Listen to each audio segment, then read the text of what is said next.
Hey everybody, Forever2 here, and you know what time it is. It's time to do Arlecchino's story quest, and I hope you guys enjoy. Oh, Hey, hey, traveler. it's Lenny Paimon. again. Oh, Paimon knows that voice! Yeah, I kind of missed your poll while I was trying to attempt to pull Arlecchino again, but Over here. hi. It's been too long.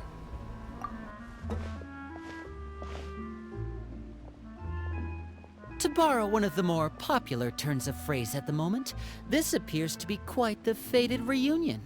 Running into you two out of the blue like this has really made my day. I certainly wasn't expecting it. I wasn't expecting not to get you, but it's the chance to get the full family set, but it's whatever. You can say that again. What brings you to Poisson? Wait, Paimon's got it! You must be here for one of your magic shows, right? I highly doubt he's gonna do a magic show in Poisson. Actually, we've run into a bit of trouble on the home front, so Father arranged for us to stay in Poisson for the time being. Oh, are Lynette and Fremine here too? Yep, along with most of the other members of the House of the Hearth. You may have noticed Poisson seems a bit more crowded than usual. So, are we going to get to visit the House of Hearth? So you're saying nearly the entire organization has moved to Poisson?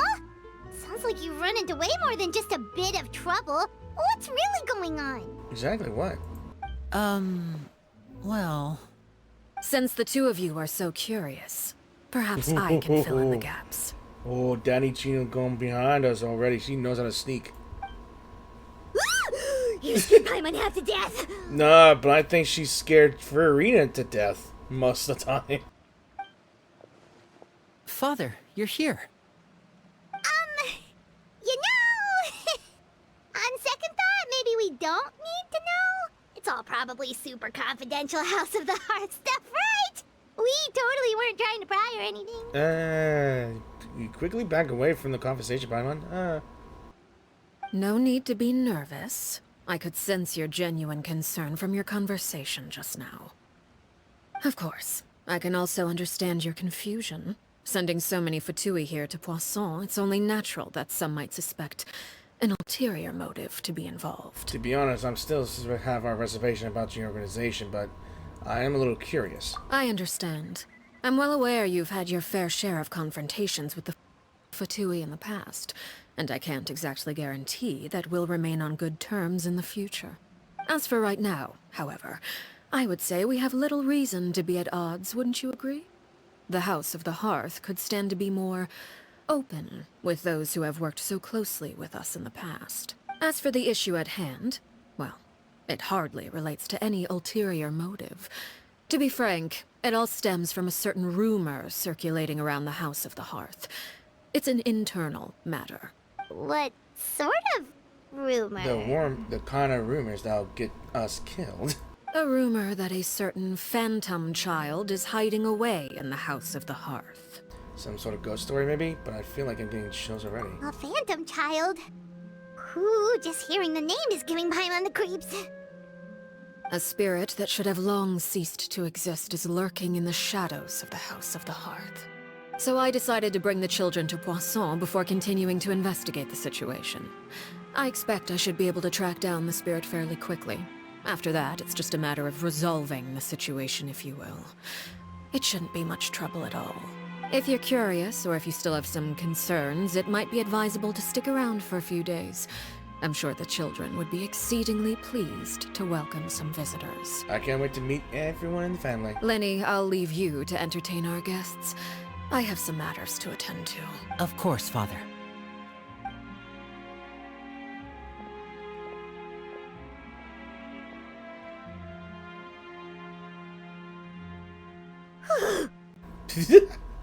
Holding your breath there?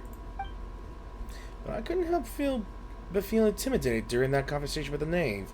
Now that she's gone, it feels like I could finally breathe again. She also just suggested that we stick around for a few days. But why? It has long been a dream of mine to invite you to our home and introduce you to my other siblings. You're quite well known in the organization already. A lot of people have been talking about you, especially after everything with the prophecy. If you're willing, why don't you stay a while and have a little chat with us? Alright. We don't have anything else to do right now anyway. But let's be clear, we're just gonna be there as guests, okay? Don't get any funny... Oh, wait a second. If we're your guests, that probably means we'll be treated to lots of yummy food, right? Already changing switching sides, huh, Paimon? Of course. During our stay in Poisson, we've been helping out the locals with some fishing. We bring in quite the bounty every day. In fact, today's the perfect chance for me to show you what I can do in the kitchen. Let's go. I'll take you to where we're staying. Alright. Alright, so that begins... Yeah, I kind of feel bad for the rest of the characters that I managed to get along the way of my playthrough of the game, but I feel like Navi is the only best character to damage-wise. We rented this house from one of the locals to use as a temporary base. I'll come back later and tidy up a bit. After that, it should be all ready for you to stay in tonight. Awesome, thanks! So, where are we off to now? Well, when I happened to run into you two earlier, I was actually in the middle of distributing some supplies. With this many people staying in Poisson, we have to bring in outside supplies every now and then. I should probably make sure the rest of these provisions get delivered, otherwise people might start to get antsy. Okay, we'll come with! There are all sorts of rumors about your organization floating around out there. Paimon's not sure if she could even take a wild guess as to what's true and what's not. Yeah, there's lots of rumors based on this Children of the Hearth thing. But now that we finally have the chance to see a day in the life of the house, we can take a good look at how you operate! Hell yeah. Well, you're more than welcome to come along. Just follow me. Righto, righto. I've just been extremely curious about the House of the Hearth. Oh, so this must be the House of the Hearth people? Linny! We're finally here. The supplies. I'm assuming you've... Brought them with me? Yep, here you go. Hello? Something caught your eye? What, you don't see a traveler and a floating lavender melon here? It's the Traveler and Paimon! Okay, we got a fan. No way! We got more than one fans. Come here, everyone! Hurry! The Traveler and Paimon are here! We got a whole crowd. One at a time, please. Don't crowd around them all at once. We don't want to scare off our guests now, do we? Nah, let's take in the appreciation more now then. Oh, it's alright! Gotta say, Paimon didn't realize we were this famous. Yeah. Of course! Father and Linny have told us so much about you. Father told us about how you helped Linny. According to her, you're a trustworthy friend. And as far as she's concerned, that's pretty much the highest compliment we've ever heard her give. As you can imagine, everyone's been very curious about you. I'm honestly surprised myself. I heard the Traveler is so strong that she can move a mountain with her bare hands. I heard Paimon eats so much that she can clean out the entire pantry at Hotel de Boer in just 3 days. That is almost entirely accurate. Wait a second! That's the rumor you heard about Paimon? Oh, not cool at all! Mine's also a bit of a stretch. I use Geo to make mountains, but to move him, I don't know.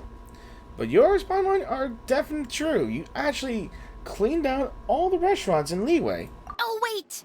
When guests visit, you're supposed to give them gifts and stuff, right? Oh, we don't need something like that. Besides, we don't have anything to give to you! Come on, we insist! I can give you some of my new potions. Just pick your poison. And by that, I mean medicine or actual poison. I've got both. Oh hell, she's a poison maker. Alchemist. Huh? She wants to poison Paimon, I can tell. Or maybe Shaplo can teach you guys about stealth. He's super good at it. He's never been caught. Yeah, you really can tell that these are children from the Hearth, House of the Hearth.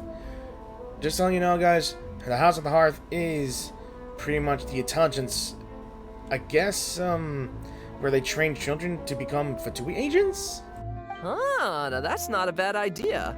I know you usually prefer to fight head-on, but it never hurts to expand your bag of tricks, right? When it comes to eliminating your enemies, staying quiet can go a long way. Trust me, I would know. Most of the children of the Hearth grow up to be Fatui assassins. I think I should figure that out. I was poisoned not too long ago, and I'm still dealing with the after effects. So I'm not quite as good as I was before, but I can still give you some pointers. Wait, when you said gifts, I didn't think you meant poison and stealth tactics. Are you this surprised, Paimon? We're dealing with a knave. But those are the best things we can give you. You don't like them? Paimon, don't disappoint them. Take the potion. Ooh, how about this? Tell me the name of someone who really annoys you, and we'll teach him a lesson for you. The dangerous suggestions keep on coming one after another. All right, Fold, Selwar. I think that's enough suggestions for now. When it comes to being a good host, it's the thought that counts. It is. You don't need a physical gift to make our guests happy. In fact, pestering them with suggestion after suggestion might make them more annoyed than anything. I would say your enthusiasm has certainly gotten across. He certainly has the makings of a leader. Really? We definitely feel the love. Awesome! It's been so long since we have had guests to play with. If there's anything you need, Nothing. just let us know. I just realized when I was commenting on something, my phone Siri just reacted. But what the hell? Yeah, especially if it's poison or something. I've got all sorts of potions for that. Well, we'll talk to you all later. We've still got supplies to distribute. All right, see you later. It's nice to meet the children here. Or at least some of the family members. Bye!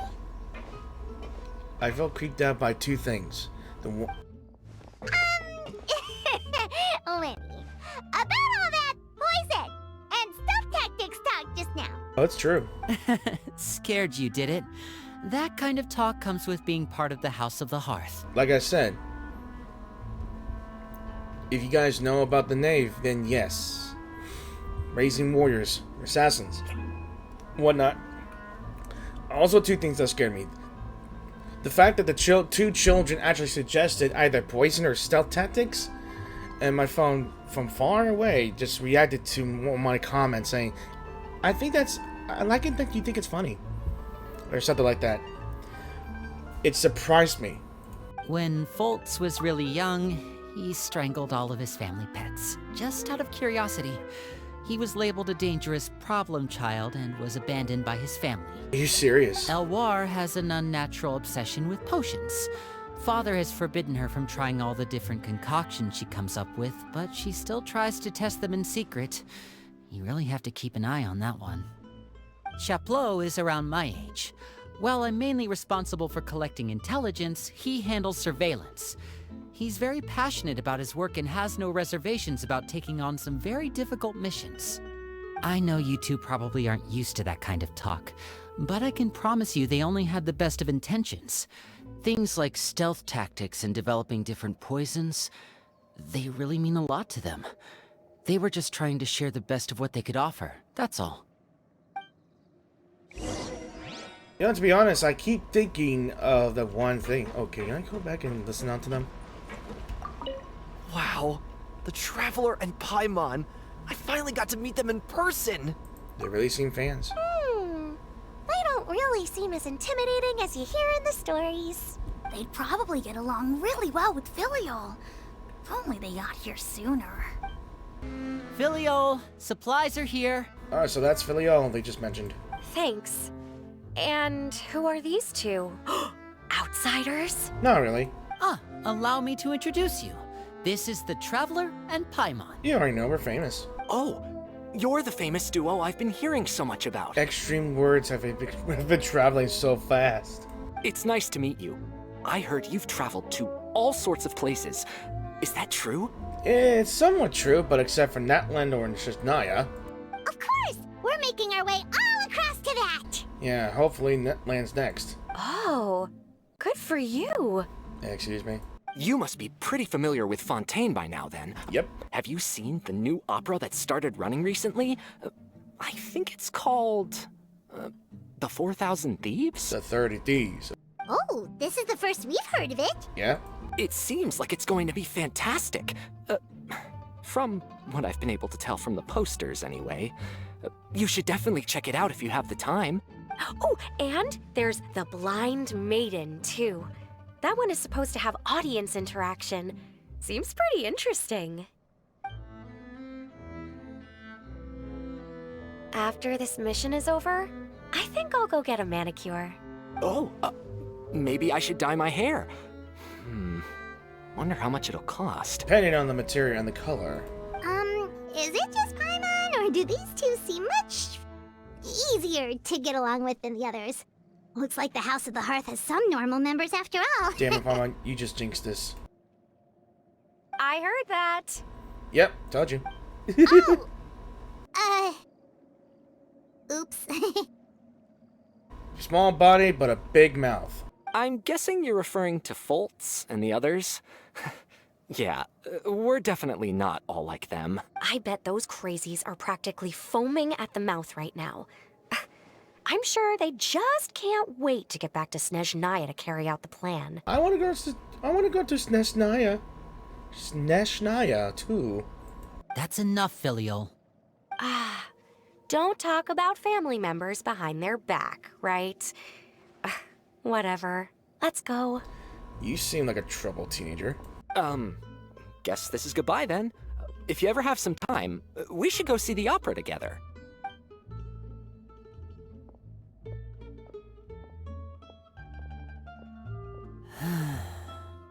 What's going on? Well, that's it for the supplies.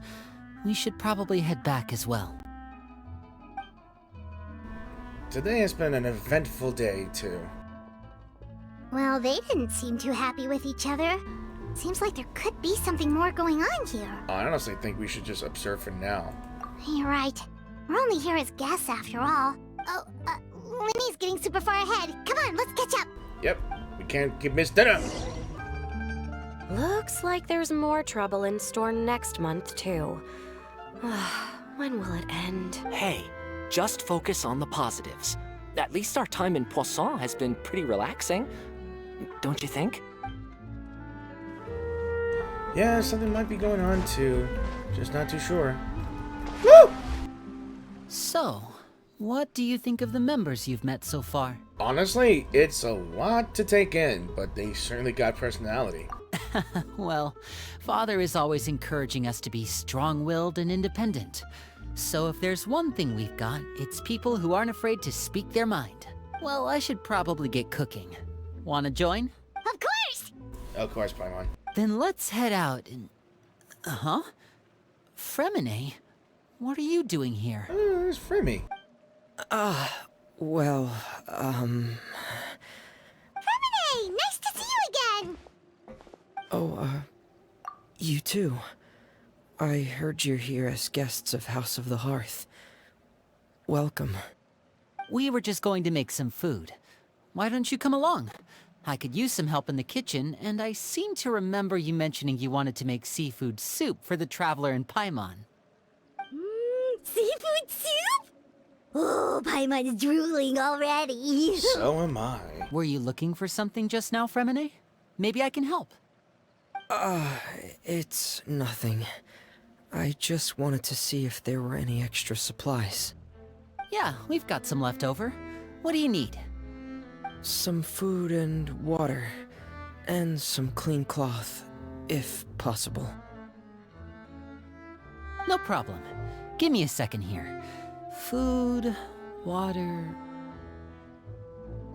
Wait a minute. What do you need all of those for? You're not on any missions as far as I'm aware, and you were just going to come eat with us. So what's this all about? Exactly. I thought I'd grab an extra portion because I get hungry at night. Could be because I'm growing, you know, and... And you're not telling us the full reason. You got something to hide from me? Fremine, you remember what I told you? You're not like me. Your lying skills still need some work. Tell me what's going on. Is it really bad enough that you have to keep it from your own brother? Maybe it'll be better if we gave them some space.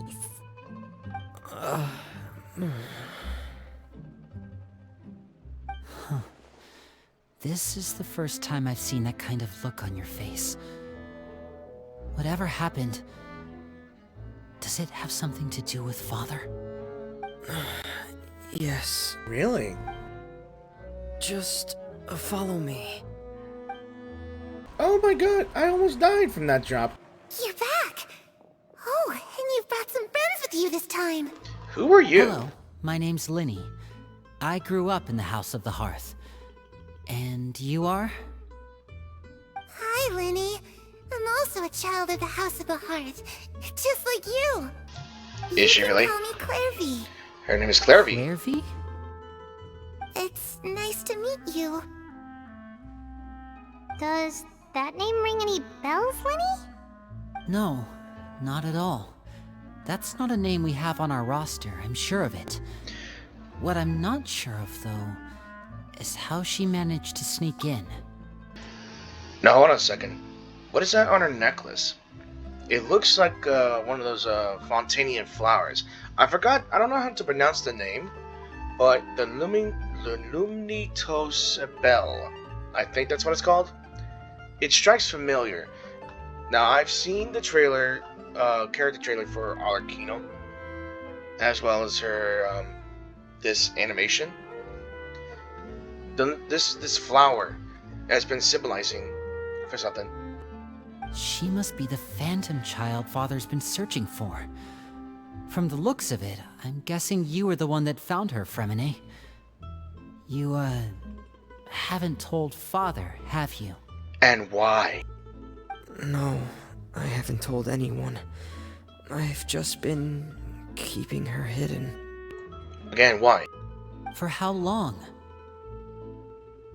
About half a month now. Half a month? So ever since we got to Poisson, then. Do you have any idea what you're doing? I know what I'm doing. You sure about that? All you know that I don't know what to think. For what I can know, she might be a ghost. Really? 'Cause from where I'm standing, it looks like you're hiding the very person Father has been trying to find. If Father finds out about this, everyone involved is going to be punished. Oh boy. It's time for Arlecchino disciplinary action. You know the rules of the house, Fremine. I know you do. Father doesn't tolerate any form of betrayal. So why are you doing this? I've thought it through.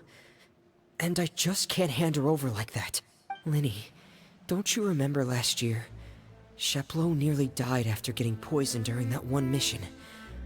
He wasn't able to get back before the poison started taking effect, and not a single person was there to help him.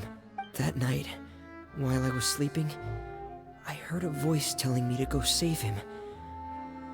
I opened my eyes, but I couldn't find the source of the voice. I thought maybe I was just hearing things, but I went to look for him anyway. Luckily, I got there with enough time to save his life. So was she a whisper in your ear and tells you to save the guy? That feeling of being haunted, of hearing voices, it's happened many times in the House of the Hearth. I'm sure you've noticed. Who is she talking to? So what you're saying is, that was her? She was the one who spoke to you that night? Unless there are other spirits roaming around the House of the Hearth, I don't think there's any other possibility. If Clairvy were our enemy, it wouldn't matter whether she was a spirit or an actual child. I would have acted without a second thought, because that's what Father ordered us to do. But she's been living with us, helping us from the shadows all this time. I think that makes her family. I couldn't just hand her over to be dealt with. Not when there's so much we still don't know. Like who she really is, maybe? So what's your plan then? You can't keep her here forever. Someone is bound to find out eventually. I haven't thought that far yet. I don't want to disobey an order from Father, but I also don't want to put Clairvy in danger. Come with me. There are a couple things I'd like to say to you in private. Yeah, I just realized something. Where is Lynette? I haven't seen her in a few minutes of this sort.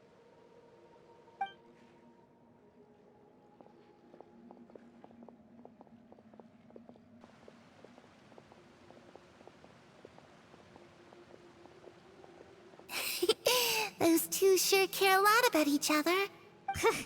Well, they got a funny way of showing it. From where Paimon was floating, it sure seemed like they were about to bite each other's heads off. No way.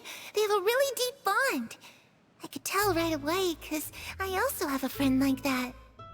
I'm sure you do, and I pretty much have a guess. I just don't know how long that kind of bond can last. And what do you mean? The darkness in the house runs deeper than you can imagine. No one can get out alive. I'm sorry, Lenny. I really didn't mean to drag anyone else into this. Oh, really? You didn't mean to? 'Cause I, for one, wish you did. Huh? What do you mean? You know, when we were younger, you didn't call me Linny. You called me brother, just like Lynette. We grew up together, the three of us. We were all orphans, all rescued by father. Of all the siblings in the House of the Hearth, I think our bond was the closest. Later on, when you started calling me Linny, I wasn't actually surprised. After all, Lynette and I are related by blood. We've had to depend on each other to survive long before we joined the house. Lenny, The darkest and most difficult moments of my life happened before you and I had ever met. I'm sure that's true for you as well. Even so, Fremine, we've stood by each other for all these years now, and to me, that means more than blood. You and Lynette are the most important people in my life. No one can replace you. So I won't let you face anything alone. Not if I can help it. Like a true brother, like a true big brother here. Oh, looks like things are getting kinda heated between Linny and Fremine. Maybe we should go check on them. Hey, don't interrupt family bonding. Oh, it's raining. I should put my clothes away.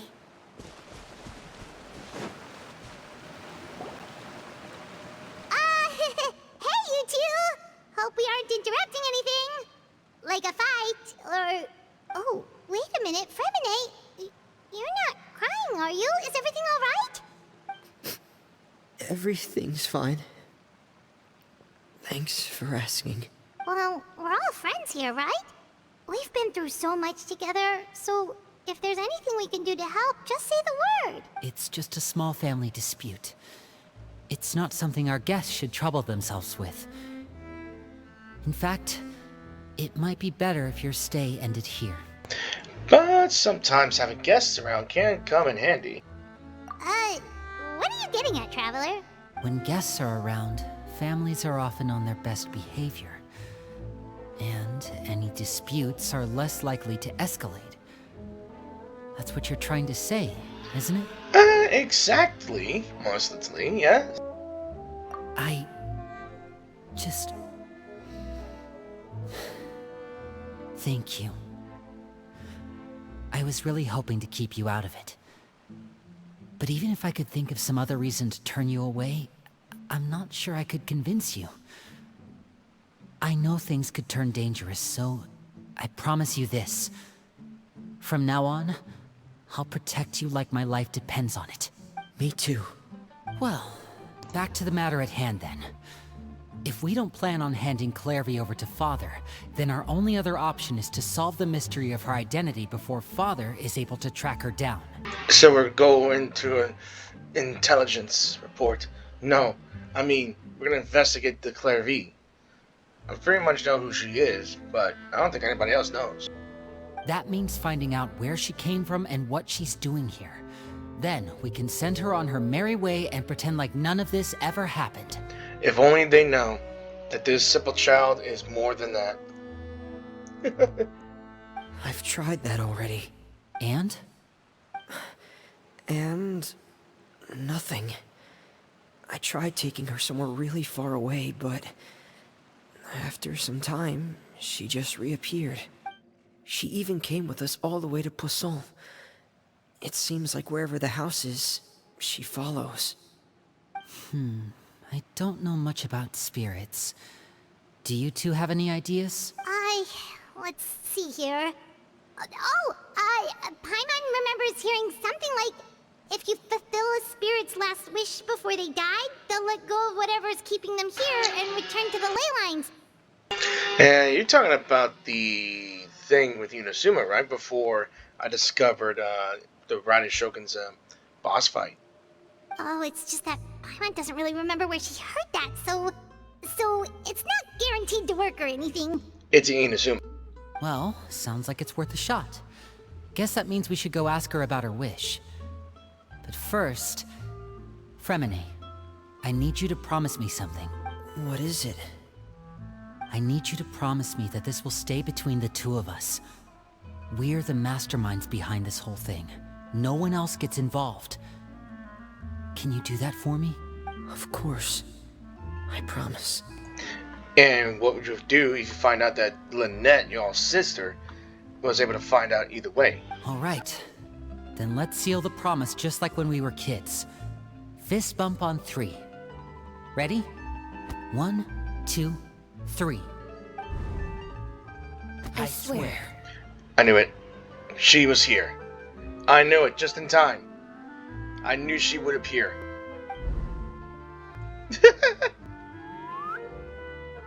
Oh. Oh boy. Whoa! I never seen Lynette scary. But she just had to appear in the right moment. This is why I have her on C6. Something tells me that she's important. Lynette! You scared the living daylights out of me. But what a surprise! What brings you here, dear sister? Don't you dear sister her. And, when exactly did you get here? Just now. Dude, she's not buying it. She's not having it.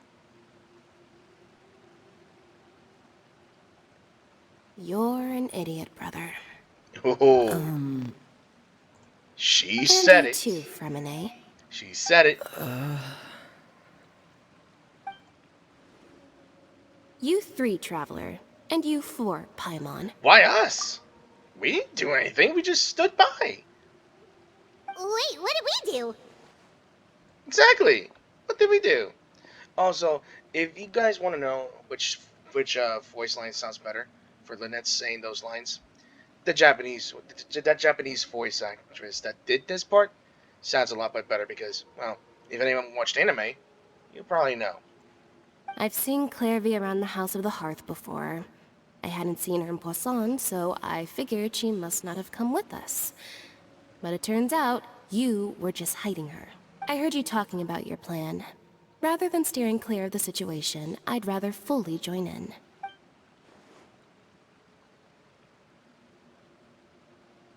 If you don't agree, I'll have no choice but to report everything back to Father. Simple as that. Let her play house before she tells on you, fools. You're not giving us much wiggle room here, Lynette. Well, I guess we're all in this together then. After we talk to Clairvy, we'll figure out our next move. There's no time to lose. Let's go. Yeah, let's try to outwit Father. I mean, Arlecchino. Hopefully that doesn't end badly.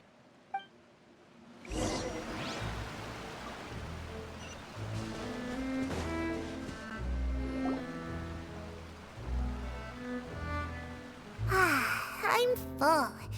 Thank you for bringing me this food, you guys. Honestly, that does look good, but it's not lasagna. That is the biggest piece of lasagna I have seen in my entire life. She said she's full, but the food doesn't look like it's even been touched. Well, she's a spirit, so she can't exactly eat. That's right. Based on what I've been able to observe, it doesn't seem like Clairvy can interact with the physical world at all. Still, when she's presented with food, she'll always linger around it for a good little while. Maybe, in her mind, she really is eating those things. Does she know that she has already passed away? I think she knows, but I think she has some sort of obligation or attachment to the House of the Hearth. I've tried to ask her, but she didn't answer. My guess is that she's just as confused as we are. Or maybe she couldn't understand the question at all. Clairvy, if you've got some time, I'd like to ask you a few questions. It's time for the interrogation. Sure. Oh, another new friend. Hi, I'm Clairvy. Hello. Clairvy, how did you join the House of the Hearth? Huh? Isn't it the same for everybody? The knave brings you here and then you can't leave. It's just that your name, it's not on the roster. And I've never seen you before. The roster? Oh, I get it now. I think there might be some things you don't know about this place. The people in charge, they're not as nice as they look. They say they keep a roster, but it's not complete. There are a lot of people who aren't on it, and never will be. In this house, some people are family, and other people are just test subjects. Those kinds of people aren't ever going to get a place on the roster, unless it's the roster of people who've been executed.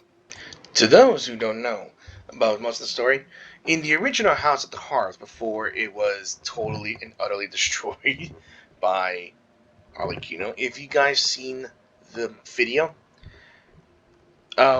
before Arlecchino became the Knave, the previous Fatui and Harbinger, I think, who was in charge of the orphanage, yes, she is in charge with training, I think, but later on, if she finds some of the children undesirable or, I guess, not up to her standards, she sends them to the doctor for quote-unquote test subjects, or just plain to get rid of them. It's sad. Wait, does that mean the knave... She... I think she's confusing their knave with her knave. Is there anyone that can vouch for you? Perry. She's my best friend. She's the only one I trust in this place. Have either of you heard of that name before? No. Me neither. Clairvy, Perry. Neither of those names are on the roster. But it seems like she's telling the truth. Either that, or this kid's already got a bag of tricks bigger than mine. Maybe we should try a different approach. Clairvy, do you have a wish? I highly doubt that will work, but we'll give it a try. A wish? It can be anything you want. Just imagine. It's your birthday, you're blowing out the candles, and your wish is...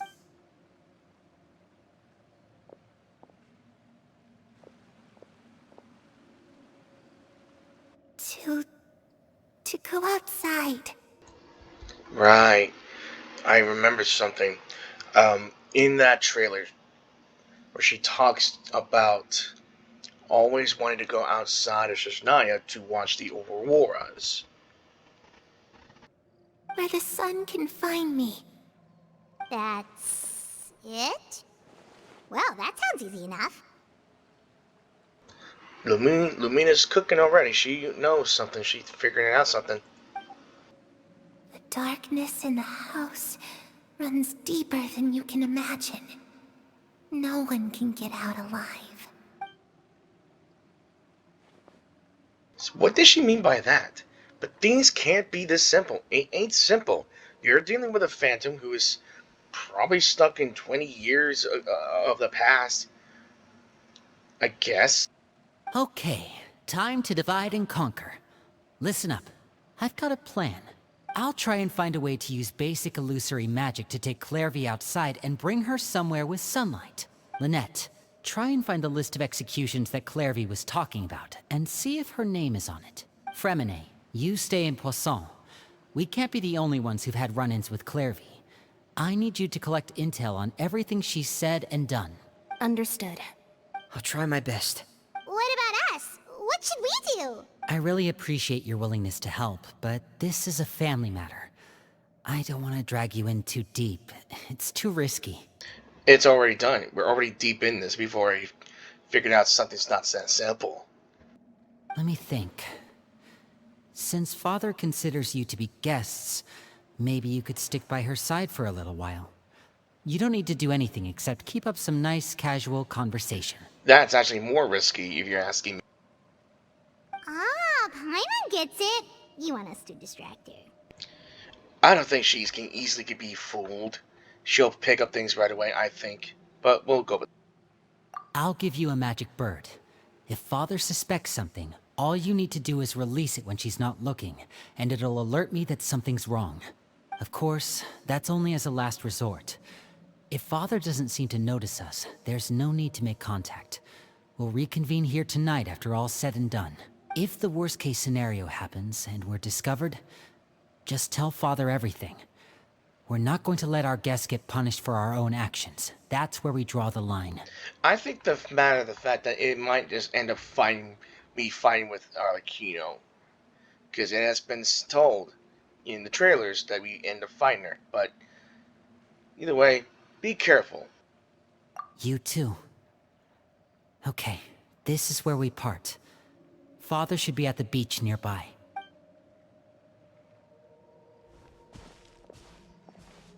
I really hope this goes well. No, it has to go well. That's the only way this can get resolved. Clairvy, I'd like to take you somewhere. Is that okay with you? Sure. Where are we going? Yo, is that who I think it is? It's Tartaglia. It's Child, isn't it? I can't believe it. He's here too? It's the Knave. And Child. Unexpected surprise. Hey, aren't you supposed to be in Snezhnaya recuperating? What are you still doing in Fontaine? I think he's doing all much better. Oh, it's you two. I didn't expect to run into you here. Nope, never mind. He's still out of it. I was unconscious for quite a while after the fight in the Primordial Sea. After I woke up, I realized I was being taken back to Snezhnaya, and well... Well, we know that you got your ass tossed back into Snezhnaya. You got yeeted by your own master. Which was funny for me. I got a clip of it. I couldn't have that now, could I? Not when I've still got unfinished business here in Fontaine.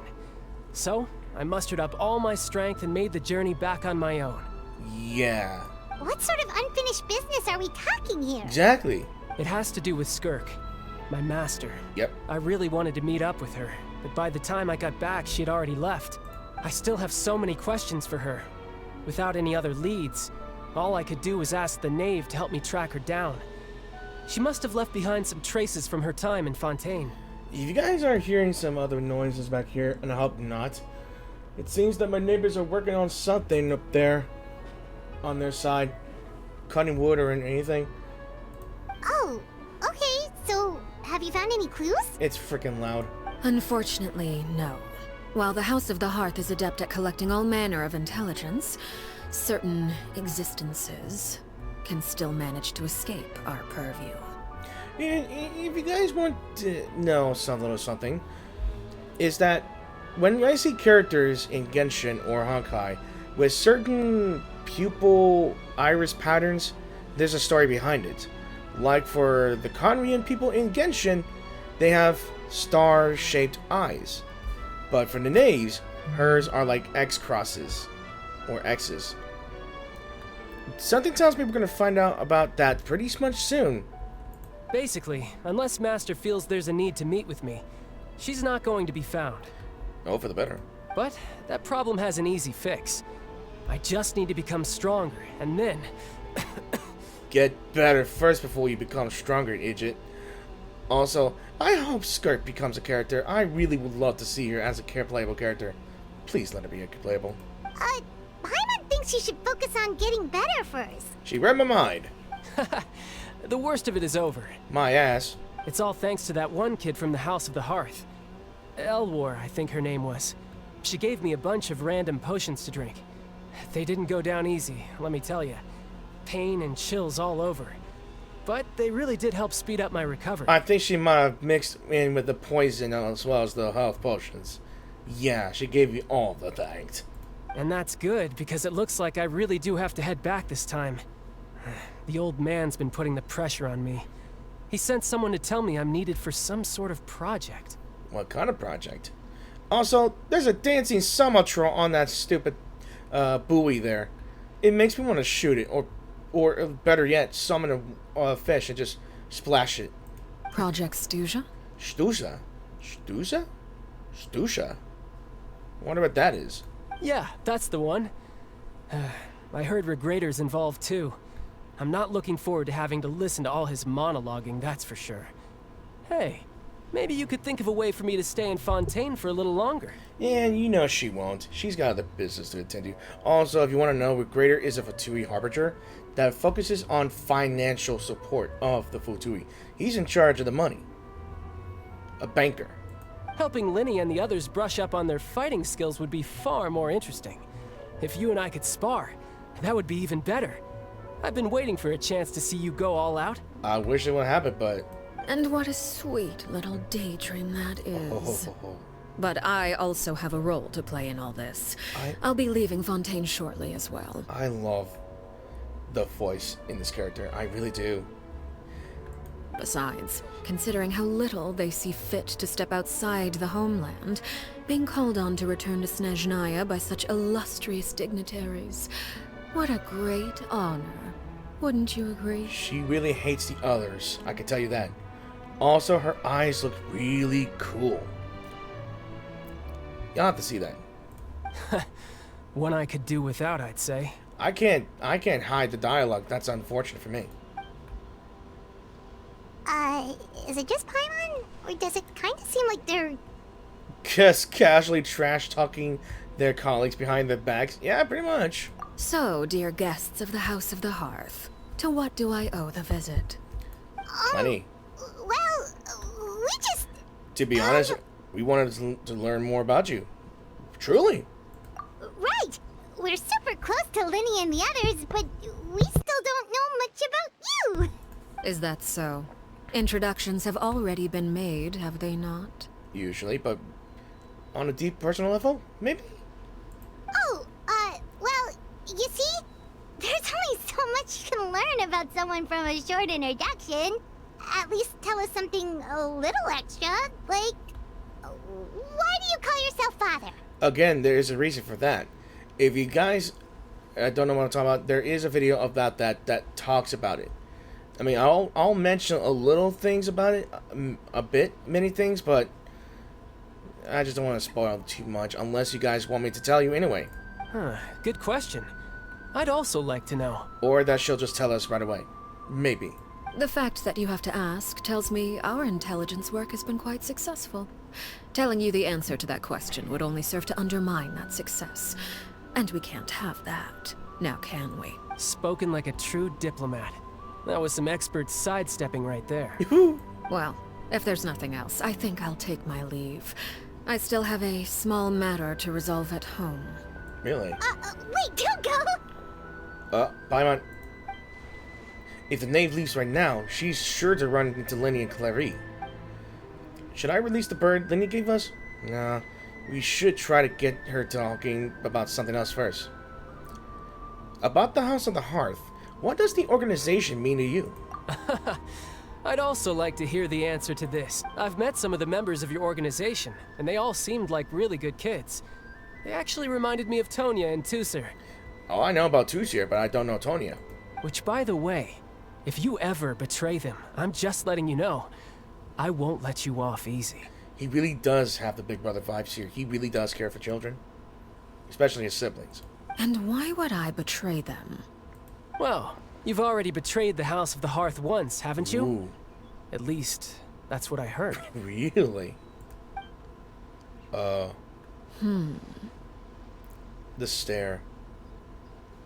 I'm shrinking right now out of either anticipation or nervousness. But look at her stare. Either she's in deep thought, or she's already thinking of many 20 ways to kill this fool right now. Okay, I admit. And he's backing down. That's just what the old man told me. The rooster, I mean. Of course it's the rooster. The knave betrayed the House of the Hearth, so does that mean what Clary said was true? Does the knave really treat her children like test subjects? I don't know. I'm thinking their stories are getting mixed here. Oh, wait. Did you really do something bad to those kids? Never mind what I've done. I'm more curious as to what the mighty rooster had to say. Care to enlighten me? Ah, well, nothing much. Just some stuff about you taking out many other members of the House of the Hearth, and even going so far to attack your own family. I see. Huh. Based on your reaction, I'm guessing it's all a bunch of lies. Hardly. I don't appreciate his particular turns of phrase, but I suppose he didn't say anything untrue. Pi must got a wild imagination since she's already scared for those children. Although, it would be more accurate to say that there is a certain level of prejudice involved, but I don't intend to clear that up just yet. Prejudice has a funny way of concealing the real truth behind certain things, an attribute that I find to be quite advantageous. Call yourself a Fontanian, for example, and people will assume all sorts of things, when the real truth is that this is simply the land where I was raised. Ah, wait a minute. Everyone assumed that she, the knave, was from Fontaine, born from Fontaine, because she was doing all she can to try to protect the people of Fontaine, where she calls her home. That sentence right there. You call yourself a Fontanian, for example, people will assume all sorts of things. In truth, she was simply called this land to where she was raised, but not where she was born. Huh?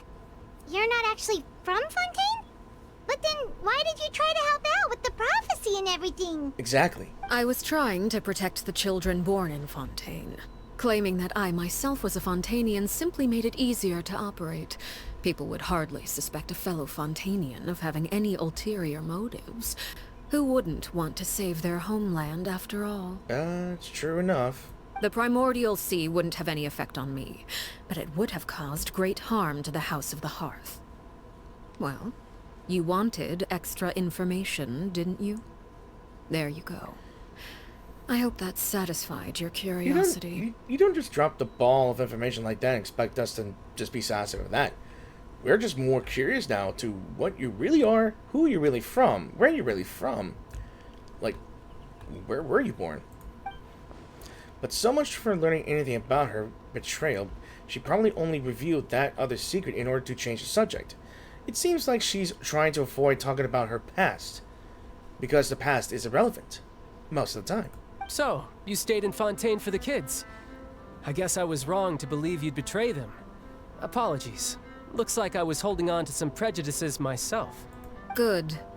Like I said, I like it when others have misconceptions of me. Right, because she doesn't care about the rumors happening to her.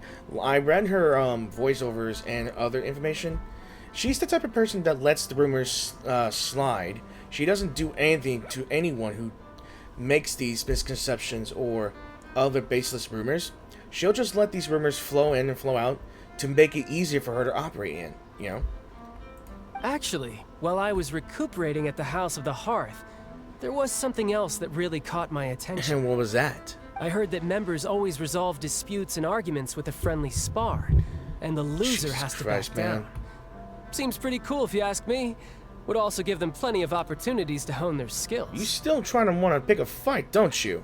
Well, that's only a recent development. In the past, such spars weren't nearly so friendly. The losing party would lose everything, including their life. Part of the past, too. How the House of the Hearth was back then. They were that high stakes? Whew, at least that's not a thing anymore. And for the better. Well, the current atmosphere's not half bad. I'm a bit jealous, actually. You've got so many family members around you, and you even get to live with them. Having a lot of family around means dealing with a considerable amount of bickering and scheming. Once Tonya and Tusser enter their rebellious phase, I'm sure you'll understand. Well, anyone in their family who's the firstborn, will truly understand that. We went through the rebellious phase first, and then we get to experience our siblings' rebellious phases, and we have to deal with it. Oh boy. Just imagine. Tusser becomes obsessed with plucking out strands from the rooster's mustache, or Tonya decides to dye her hair 42 different colors. Oh dear God. The Big Brother's gears is picking up on this. Oh, he's already thinking about it. Okay. Nightmares. I get the picture. I mean, 42 different colors? Really? As the conversation shifts to the topic of Tonya and two-year child, you guys read this. I can't read fast. Well, would you look at the time? I should probably get going. Also, I cannot picture any of his siblings in prom night. Imagine that. Me. Traveler, Paimon, I'm not sure where our paths will cross next, but the next time we run into each other, we should definitely try and find some time to spar. I honestly got high hopes for that, because otherwise, I'll be visiting the domain where you're in the leeway in the Golden House. I'll fight for you for the parts that you drop. Plus the challenges. Again, maybe this is a conversation we can have when you look less like you're gonna keel over. Or pass out, or just fall down. All right. Well, thanks for everything, Arlecchino. No thanks necessary. You also played a part in obtaining the Gnosis. I would say we can call ourselves even. I like the sound of that. Well, I'm off. See you all some other time. Yeah, hopefully we'll see you in Netland. Or Shishnaya. We should probably get going too. Do you want to head back with us? Damn it, Paimon's trying to drag her with us. Oh? You want me to leave so soon? No, I still have you in one of my team monsters, yes. But no. Oh, well, you see... Paimon, you're not selling this very well. I'm rather enjoying the evening breeze. If you don't mind, I think I'll stick around for a bit. I have some things to think about. Yeah. Apologies for not attending to you like a proper host. Please forgive this slight. I do hope you'll have a pleasant stay. Yeah. This whole thing just reminds me of what I will be doing in probably at the end of May. I'll tell you in one of my other videos, so. We managed to keep her distracted until nightfall. Good thing Child was there to keep the conversation going. You don't think she suspected anything, do you? I'm pretty sure she does. I wonder if Liddy ran into any issues. Let's hurry back and see how everything went. Honestly, surprised that he was able to be something useful for a change. Liddy, how did everything go? I see all three of you had discovered, but where is Claire V? Well, long story short, we ran into a small issue. Claire V can't go into the sunlight. And what in the world did you mean? Everything was fine at first. She followed me up to the surface just like I told her. But as I led her out of the shadows and into the sunlight, she vanished. Really? I turned around and there she was, standing at the edge of the shadows, silently watching me. Is she bound? Huh. Maybe she's afraid of sunlight, No. or... No, it wouldn't be her wish if that were the case. I think something's wrong with her skin. I'm not sure. Or is the fact that she's bound to a place where she can't leave? Well, we could always try pushing her into it. Not sure pushing works on a non-corporeal being. Oh, true. What idea do you have in your head, Paimon? Really? I've pretty much tried it all already. Nothing worked. Eventually, the sun went down, so all I could do was bring her back here. How did it go with you, Lynette? Good. I've got the list. It's right here. Really? Well, what are we waiting for? Let's take a look. Alright. Deeper to the mystery we go while we're having dinner. Oh, that's a lot of pages. Oh, it's gonna take my forever to God. get through it all. Look at all that paperwork. We can each take a section. Here. Alright, study session. Looks like it's execution study session then. La Pouillade, Landois, Chambert, Horaire. Lots of French names that I will barely pronounce. I cannot imagine the Natlan names that maybe people will have to make up or figure out, or which culture they have to pick to make these names in Natlan. Christ. There's Huer, Lanois. I cannot say the name. Chambin. Oh, yikes. That Aurora guy has a huge scar on his face. He's kinda giving Paimon the creeps. May give you the creeps, but he might have to be a sweetheart, but, well, he's dead, so we can't do much. I've met him before. The scar is from an injury he received during a mission. I still remember him joking with me about it. He said any future lover would take one look at him and then lose all interest. What's wrong with a scar? Did he say anything else? Well, I asked if there was someone he was interested in. He said no, and that's where our conversation ended. Wow. It was only later that I learned he really did have someone he liked. He risked everything to escape so he could be with her, but... Really? It didn't work.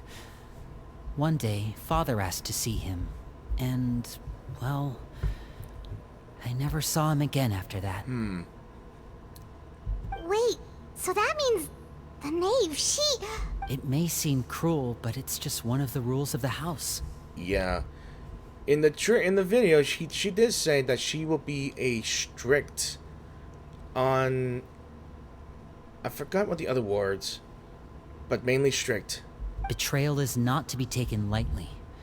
We know too many secrets to come and go as we please. So, if you do try to leave, you pay with your life. Yeah, that's the price for being an intelligence division of the Fatui, I guess, and training to be agents. You know too much, you won't leave alive, I think. A solemn atmosphere. Her name's not here, huh? Well, that's not too surprising. It doesn't seem like this list is complete. It only contains records dating back around 5 years. I think you should look into more longer years before. Like way 2 decades ago. Let's shift our attention then. Fremine, were you able to find anything out? Fremine. He's thinking. Sorry. I was thinking about something.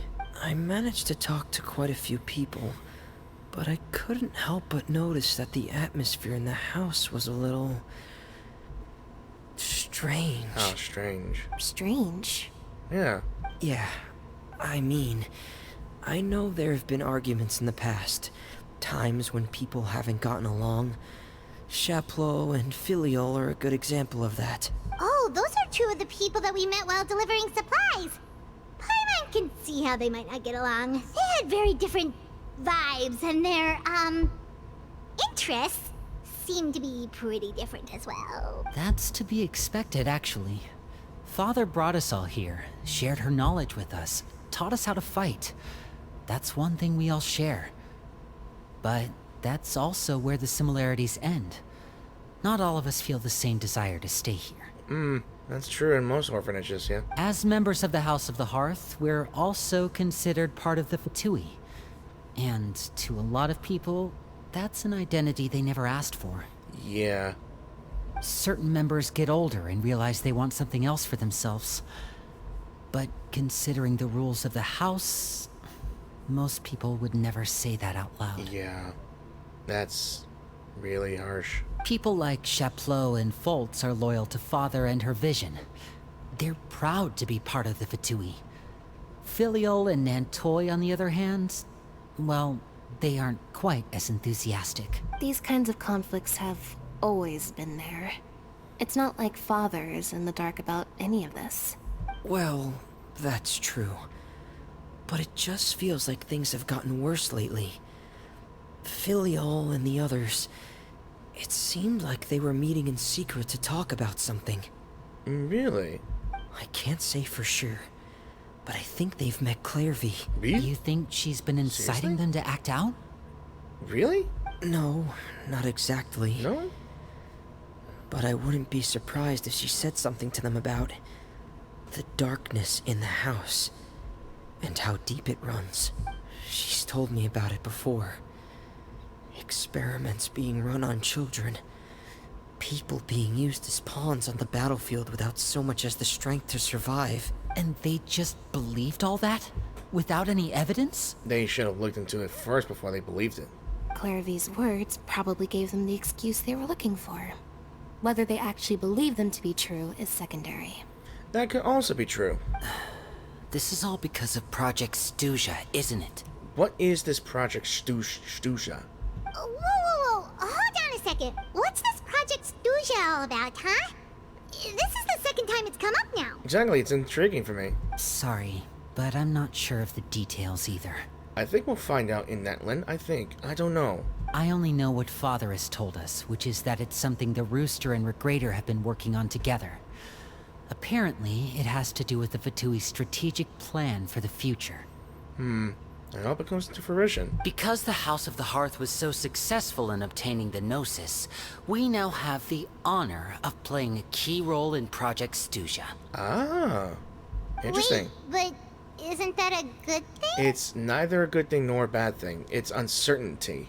Key role is just another way of saying dangerous role. To us, the whole thing is an inconvenience. Father thinks so too, but she's in no position to refuse. Their plan isn't exactly unreasonable, and they've been funneling the house a lot of funding. It's just that we'll lose a lot of members in the process. Participating in the plan, it's an honor in name only. What they're really trying to do is subdue us. The existence of an intelligence organization outside their control makes them feel uneasy. It looks like the Fatui are plotting something big, but given how little Lenny and the others seem to know about it, I probably won't be able to learn much. I should keep a sharp eye out during any future dealings with the Fatui to see what I can learn. Okay, super complicated top secret Fatui business aside, what does all of this have to do with the conflicts you were talking about earlier? Paimon doesn't get the connection. Me neither. External pressure has a way of exacerbating internal strife. You can't overlook the power of fear either. People are afraid of dying. Like most people. And that fear is often the impetus for a lot of stupid decisions. I thought resolving the Clairvy situation would make everything go back to normal. I know, I told you, it ain't that simple. But it looks like things are more complicated than I thought. If we leave Filiol and the others to their own devices, sooner or later, Father will be forced to take action. And we will be involved either way. We can only focus on one situation at a time, brother. There's too much things to go on, but we gotta concentrate on one. You're right. Even if we confront Filial and the others, it won't do any good. It might even make matters worse. We should focus on Clairvy for now. Well, it's getting late. We should head back and get some rest. We'll try again first thing tomorrow. Alright. Lynette, you stick with me this time. Fremine, keep a close eye on Filial and the others. Make sure they don't do anything they'll regret. Something tells me that it may not be as simple, but it will happen either way. Good work today, everyone. Have a good night, and I'll see you tomorrow. Alright. Your mind races with all sorts of thoughts. You try to rest, but you just can't seem to fall asleep. Oh, I'm always looking forward to an early night, but she can't sleep at all. You're right. Me neither.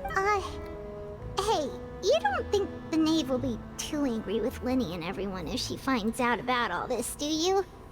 To be honest, with her poker face, I don't think I could tell. She's even scary when she smiles. If she were to actually get angry... Ooh, you have to protect Paimon if that happens, okay, Traveler? You're my emergency food. You could just... I'm also afraid of her. You can't just... Oh, well, in that case, we should just plan on running away. We'll grab Linny and the others and we can Dude, make a she's break for it running. as fast as we can. I'm honestly intimidated. You spotted something, Paimon? What is it, girl? You spot something good? Look over there. It's Clarice. Quick, let's Clairvy? catch up with her before anyone sees. Let's go, Paimon. Sees. Over there. Yeah, I see her. Wait, she vanished. Oh, where is she going? Oh, if someone sees her, we're toast. No, she disappeared too. Again. Come on. Oh, look, she stopped. Finally, she stopped. Because she's looking up in the sky then. Finally, caught up to you.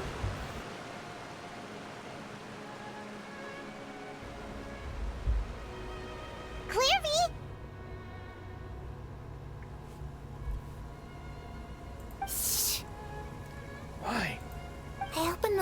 while no one was looking. Wait, what window? Look how pretty the outside is. It's raining. Window? There's nothing here. If only I could have more than this. Is she reliving a memory? You probably think I'm being silly, huh? All this hopeless resisting. It's better to dream of what I could have than try to make it a reality, right? Please, help us get on the same page here, Clary. We need you to tell us what you know. Can you do that? Sure. Although, after you hear all this, I think you might regret that decision. I don't think we have any more regrets than trying to not piss off Arlecchino here. Everyone in this family is nothing more than a tool. Something to be used and exploited. We're all expendable. Including me. As long as you're useful, you get to stick around. Lose your value. You're handed over to the doctor, experimented on, and given a fate worse than death. I've seen it happen again and again, and I've had enough. You're saying the knave did all that? I think it's the previous name, like I mentioned earlier. I get the gist in this animated video. In the video. But It's just, that doesn't seem like something she would do. She's scary and all, but it seems like even she has lines she wouldn't cross. no, she don't. I knew you wouldn't believe me. Everyone thinks she's a good person. They all think of her like a real mother. Wait a minute. Here's my question. If we're having a conversation with Claire V, we see that we're talking to her. But in her eyes, who is she talking to? Clearly not Traveler or Paimon.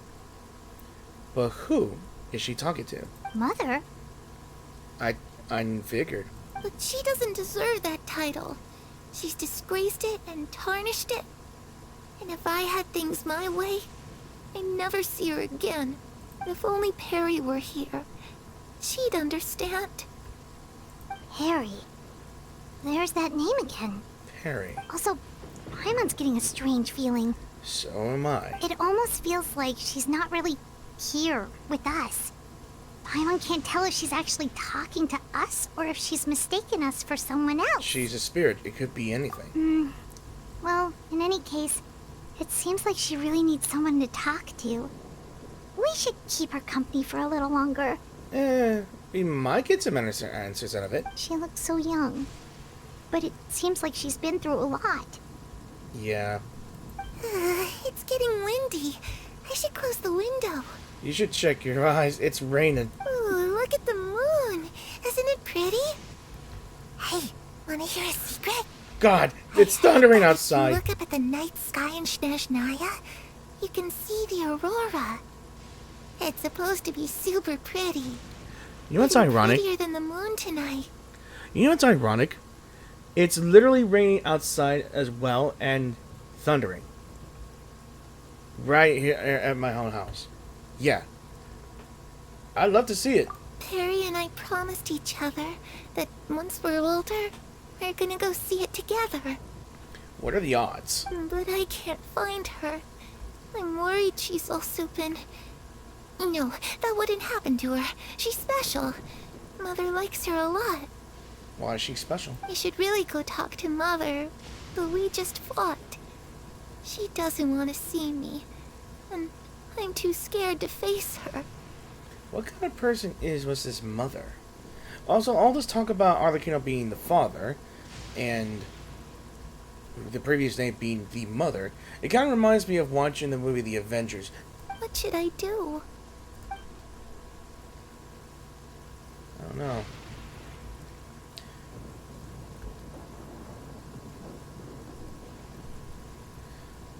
After some time, Claire V seems to come back to herself. Paimon really doesn't understand what's going on with her. I don't know if I'm supposed to see some other moon, or not the rain, or if the rain's intentional. I'm not even too sure. Well, let's head back. We've got an early morning tomorrow. Yeah. Hopefully the rain clears. Please tell me if am I supposed to see something else? Because I can't tell. Alright, looks like we're all here. Let's go ahead with the plan. But before we do that, I have a question. Oh? What is it? Have the knave and the doctor ever worked together? What makes you ask that? Well, we kinda ran into Clairvy last night, and that's what she told us. We met the doctor back in Sumeru. He's super dangerous, and he's done all sorts of bad things. He's ridiculously psychotic, but It's genius. possible that Father and the Doctor have had certain dealings, but I don't think Father would work with him. No, I never got the impression on this one. We're not really on the same side, so there's not a lot of trust between them. That doesn't exactly set the stage for a successful partnership. I did hear, though, that when Father first became a Harbinger, the Doctor offered to work with the House of the Hearth. Really? Father rejected most of his proposals, except for one. It had to do with some sort of secret experiment. And what kind? Secret experiment? Could that be what Clairvy was talking about? I don't think so. Nah.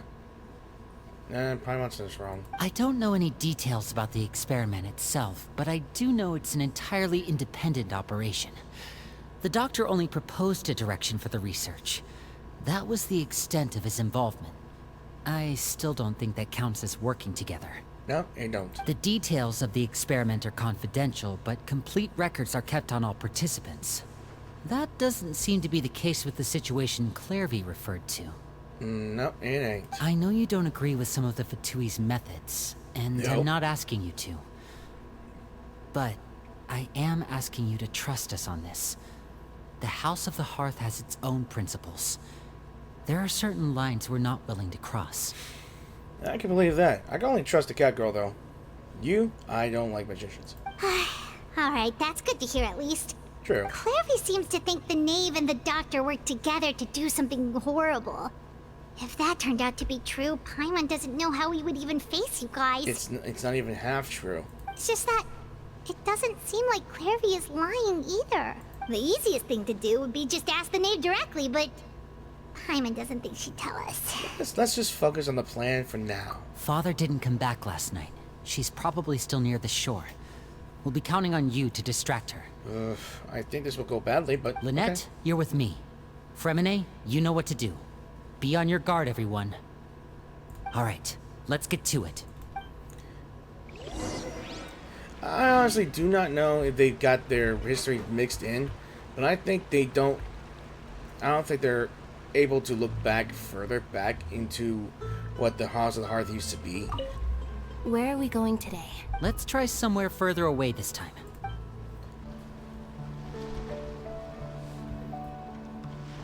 Ah, it's you two again.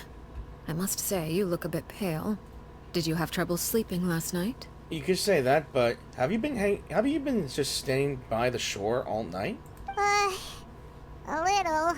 Perhaps if you had less on your mind, you'd be able to absolve yourself of such troubles. Wish we could. So what are you planning to do now? Catch up on some sleep? I wish. Or should I give you some time to rack your brain for a topic to discuss before I ask any questions? The second option. Although I must profess to being curious. Without child here, how do you plan on distracting me? Fucking hell, she already knew. I'm not surprised. Us? Distract you? I told you about that. A good one. But no, we were just here for a chat. Paimon, with you just acting like that right now, I highly doubt anyone's gonna buy your story of having a little chat. God damn it, Paimon. Looks like you could have used some extra time to think. No matter. If you don't have any other plans, why don't you accompany me somewhere? Oh, I'll walk on the beach with Daddy Chino here? Ain't no problem. Don't worry. I'll be sure to steer clear of any scheming children. The ocean breeze is sure nice today. Exactly. So, you know everything then. Children always think they can hide things from the grown-ups. But nothing gets past me. Least of all a little scheming. I think I'll let them have at it for a little longer. I can be very patient. She's very patient indeed.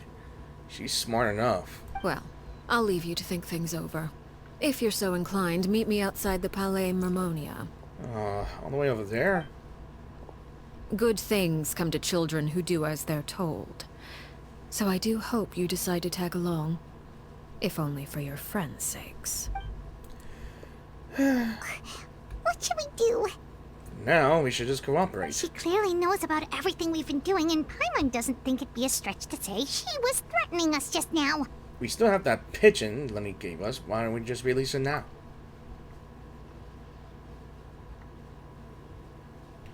Oh, good idea. Hopefully he sees it in time. But I think Arlecchino already knows Well, about we that. should probably head to the Palais Mermonia. Paimon doesn't want to find out what happens if we don't show up. Based on what the knave was saying just now, it sure didn't seem like it'd be anything good. We really don't have any other options. I guess we'll just take it one step at a time. Okay, then we probably shouldn't keep her waiting. It seems like Linny and the others are on thin ice, so let's do our best to not get them in any more trouble. I think it's already too late for that. Seeing as we still have some time before my meeting, we might as well enjoy some pleasant conversation while we wait. I'm glad to see you get along with my children. Being surrounded by good companions is necessary for a child's development. Too true. You're not planning on doing anything to them, are you? I assume you're referring to Lenny, Lynette, and Fremine. Yeah, Although, there's that situation with Filial and Nentoy as well. It appears quite a few people have been acting out lately. I kind of figured that the knave, or Arlecchino, is already too smart for this one. So she's always keeping tabs on her children, like a father should. Strict. No matter. I'm not one to discriminate. All those who betray the house meet the same fate. There are no exceptions. Does that mean you're going to kill them? They're probably gonna put it like that. Oh, are you here to beg for their lives? I'm sorry to disappoint, but the rules of the house change for no one. In my organization, everyone is responsible for their own actions. It's a good lesson. But don't you care about them at all? They really respect you. They even call you father. You must feel something for them. Any organization in which feelings come before principles is one destined for ruin. The House of the Hearth is hardly an exception. You could say our principles are more stringent than most. I now remember the last line from the animated video. I will raise you like an unfeeling and strict father. Perhaps I can offer you this consolation at least. As our guests, you two will not be held accountable along with them. I would imagine Linny, Lynette, and Fremine will be able to keep their lives. As for Filial, Nentoy, and the others, I'm afraid there's little I can do. They can try to escape, but once you know our secrets, there's no getting out alive. But that's awful. That's reality. That's truth. Ah, you seem concerned. Out of consideration for my guests, I suppose I could turn a blind eye for a little longer. If Linny and the others manage to dispose of Clairvy in the meantime, all evidence of their wrongdoing will be lost. In that case, I could hardly punish them for something I couldn't prove. If their efforts are unsuccessful, on the other hand, all will be held accountable. And the punishment will be severe. We'll hold you to it. Of course. Oh, and here, I believe this belongs to you. I Do fucking try knew it. and keep better track of it next time. I already knew she kept an eye on things. You already knew about the damn bird. It takes a considerable amount of time to train a bird like this. It would be such a pity if you were to lose it. Permanently. Ooh. Wait, where did you get that? She caught that shit, that's what. Well, I'm afraid that's all the time we have to chat. Now, for the matter at hand. I asked you to meet me here because I have business at the Palais Mermonia. It has nothing to do with you, but I think it would be prudent for you to stick by my side for the time being. There will always be time later to run off and tell Linny what you've learned. Well, time to go. Looks like we wrapped things up just in time. Oh boy.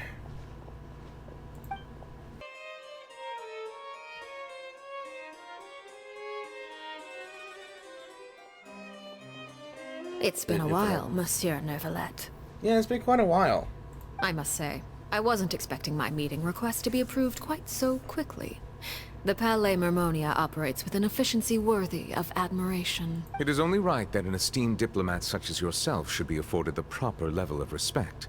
Although, if I may speak plainly, I must confess that I did not anticipate we would have the occasion to meet again after presenting you with the Gnosis. I see you brought the Traveler and Paimon with you as well. If I may inquire as to the purpose of your visit. I'll be departing Fontaine shortly. There is, however, an outstanding matter that I would like to see resolved before I go. It requires a rather lengthy explanation, I'm afraid. So I took the liberty of explaining everything in this proposal. Please review it at your leisure, Monsieur Neuvillette. So is this about Project Stutza?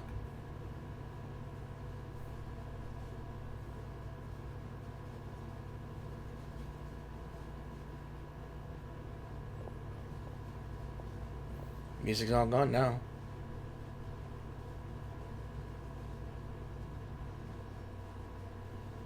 Yeah. Terrible silence. Maybe just having tea.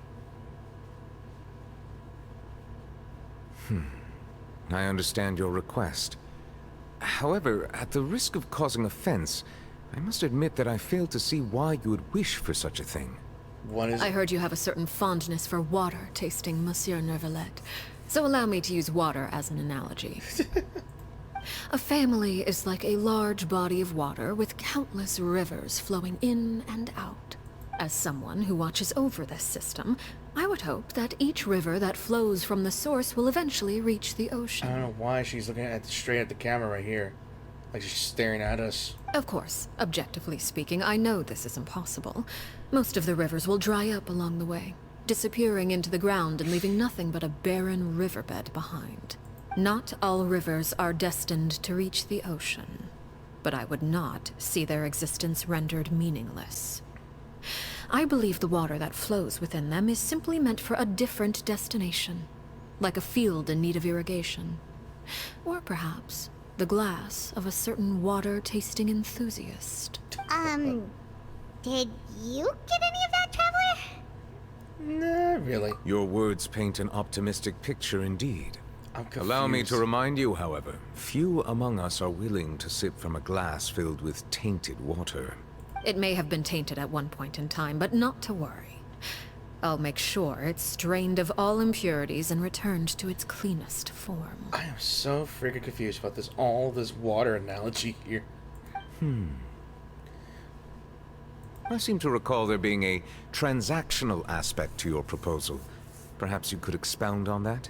If you accept my proposal, Monsieur Neuvillette, I will gradually withdraw my forces from Fontaine. To be honest, that sounds pretty damn good. Although I will lose my main source of farming for certain materials for certain characters or weapons. And, unless absolutely necessary, I will no longer carry out any special missions within Fontaine. Is that good or bad? I presume I can take your words to mean that, in the future, cases similar to the Tartuffe assassination will cease to cross my desk? Tartuffe? Tartuffe? Ah, that thief who embezzled funds from all those charities, you mean?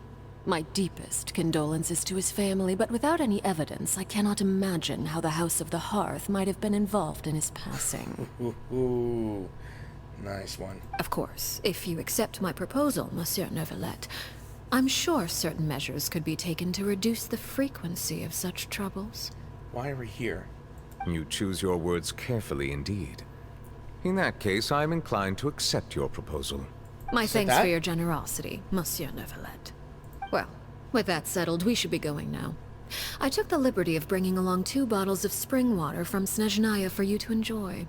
Wow. I do hope I get the chance to hear your impressions. Perhaps at our next meeting, yes? I honestly, whether or not I wouldn't... I have no idea.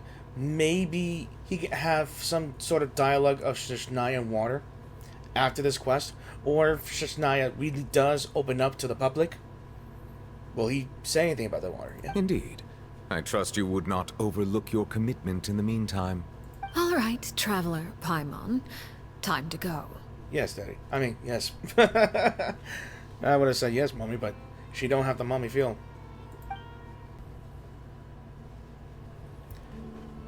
So, what exactly were you talking about back back there. Do not take this out of context. I never say the words daddy at all. But if people and content creators are saying to this character right here, then I have no problem saying it. I don't know why. Paimon only heard you mention some rivers, a large body of water, and then some kind of irrigation scheme. Even with you explaining it, Paimon, my brain hurts. You really want to know? I would imagine there might be more pressing concerns at the moment. Like Claire V, we almost forgot. Lenny, Paimon really hopes everything's going okay. Yeah. Hope this doesn't get out of hand. Paimon recognizes that look. You've got your thinking cap on, don't you, Traveler? A bit. The name may seem relaxed, but she didn't seem to be joking earlier when she said those who betray the organization must pay with their lives. I think she's serious about punishing those kids. How should we stop her? No, there's something else we should figure out first. While we were talking in front of the Palais Momoni. She mentioned Claire V's name. Does that mean she knew where Claire V was this entire time? Maybe she even anticipated how Lenny and the others were going to act. Why are you running? You serious? Watch where you're fucking going! Oh, shoot. Are you alright? I keep noticing this fool keep on running. Oh, jeez. I'm so sorry. I was so focused on selling these papers, I wasn't looking where I was going. I also wasn't paying attention. My bad. Well, let me make it up to you at least. Here, take this paper. On the house. He looks kind of familiar for some reason. Oh, you don't have to give us anything. Wait a minute. The image. I remember looking through the papers. There's a scar on his face. Please, I want to. It's not like I'm short on supply. All the extras will be useless come tomorrow anyway. It's my fault, really. I was just trying to bring home some extra mora for the family, but I bit off more than I can chew. Wait a minute. I haven't had many takers today, so I'm still swimming in papers. There's not many Fontanian dudes with scars right across the nose. And I can only recall one image that has that scar while we were looking into the people that were quote-unquote executed. Is he one of the people? What's going on here? Oh. Nothing much. I just ran into your friend here on accident. I should probably get going, actually, so... Hold on. She stops him. Of course, I'm happy to compensate you with mora, it's just... I don't have any on me at the moment. Does she know him? I'll take 3 papers. Here. Your payment. Oh! Thank you for your patronage. May the Archons bless you with good fortune. If only I had the chance to run into such generous customers every day. I should probably just take on a smaller inventory though, right? I'm getting married soon, so sometimes it's hard to not get ahead of myself. Anyway, I should head out. Goodbye! Well, congratulations, my fool. Well, now that my affairs are settled, we should take the boat back to Poisson. We've even acquired some light reading to enjoy along the way. Ain't that coincidence? Actually, why don't we Paimon, stick around for a little longer? what are you doing? Paimon just realized how hungry she is. She can't head back to Poisson on an empty stomach. Yes, you can. Looks like Paimon's trying to buy us some more time. If he head back now, I doubt Lenny and the others will have made any success. What should we do? It appears you two are under the impression that delaying our return will somehow alter the situation in your favor. I'm sorry to ruin your fantasy, but your efforts are meaningless. She's already gotten everything figured out. She ain't stopping. That being said, I could be persuaded to give Lenny some extra time. I just have one condition. And what's that? If you agree to my request, I'll even answer some of your questions. You're quite curious about Claire V, are you not? Yes. And my relationship to her. Definitely, honestly. Wait, why are you being so generous all of a sudden? You're not gonna ask us to do something bad, are you? What the? You overestimate yourself. You don't have the talent for bad things. Paimon has only got the talent to consume every restaurant restaurant stock of every restaurant into that. I don't think she's capable of... Actually, she might be capable of something more than eating. We all know what she is. It just hasn't happened yet. Then what do you possibly... The most important consideration in a negotiation is that both sides receive something they want. Demands and threats only get you so far. True, but what is your condition? Wonderful. Here it is. Go on. When the time comes, make the choice that you deem most appropriate in the situation, and lend your help to the House of the Hearth. So a favor. Okay. Sounds normal enough. But what do you mean, when the time comes? When is that supposed to be? I don't know. Whenever. That is for you to decide. Aye, we accept it. Then we have a deal. Follow me.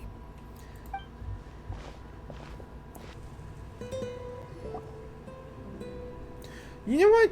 I've never been to this area. What is this place? I honestly don't know. I've never been here. Somewhere long forgotten by everyone. It used to be a grand building. Now it's nothing more than a pile of rubble. It looks like a stage or something more. No one comes here anymore. Nor does anyone care about what once happened here. Although, this place does have something to do with the story I'm about to tell you. It was before I became a Harbinger, and before Linny and the others joined the House of the Hearth. Due to certain events, I first killed Clairvy and then her mother. And this is where it all happened. You were the one that killed Clairvy? Why? Patience now. Allow me to explain Clairvy's side of the story first. I'll start from the beginning. Yeah, I had a feeling. Cutscene time. Clairvy was 6 years old when she was brought by her mother, Crucibina, to live in the House of the Hearth. From the outside, it seemed like a fairy tale. A thriving family made up of kind adults and friendly children. Crucibina was the knave at that time, and the House of the Hearth was under her control. She was Clairvy's mother by blood, but she was also the mother to all the children in the house.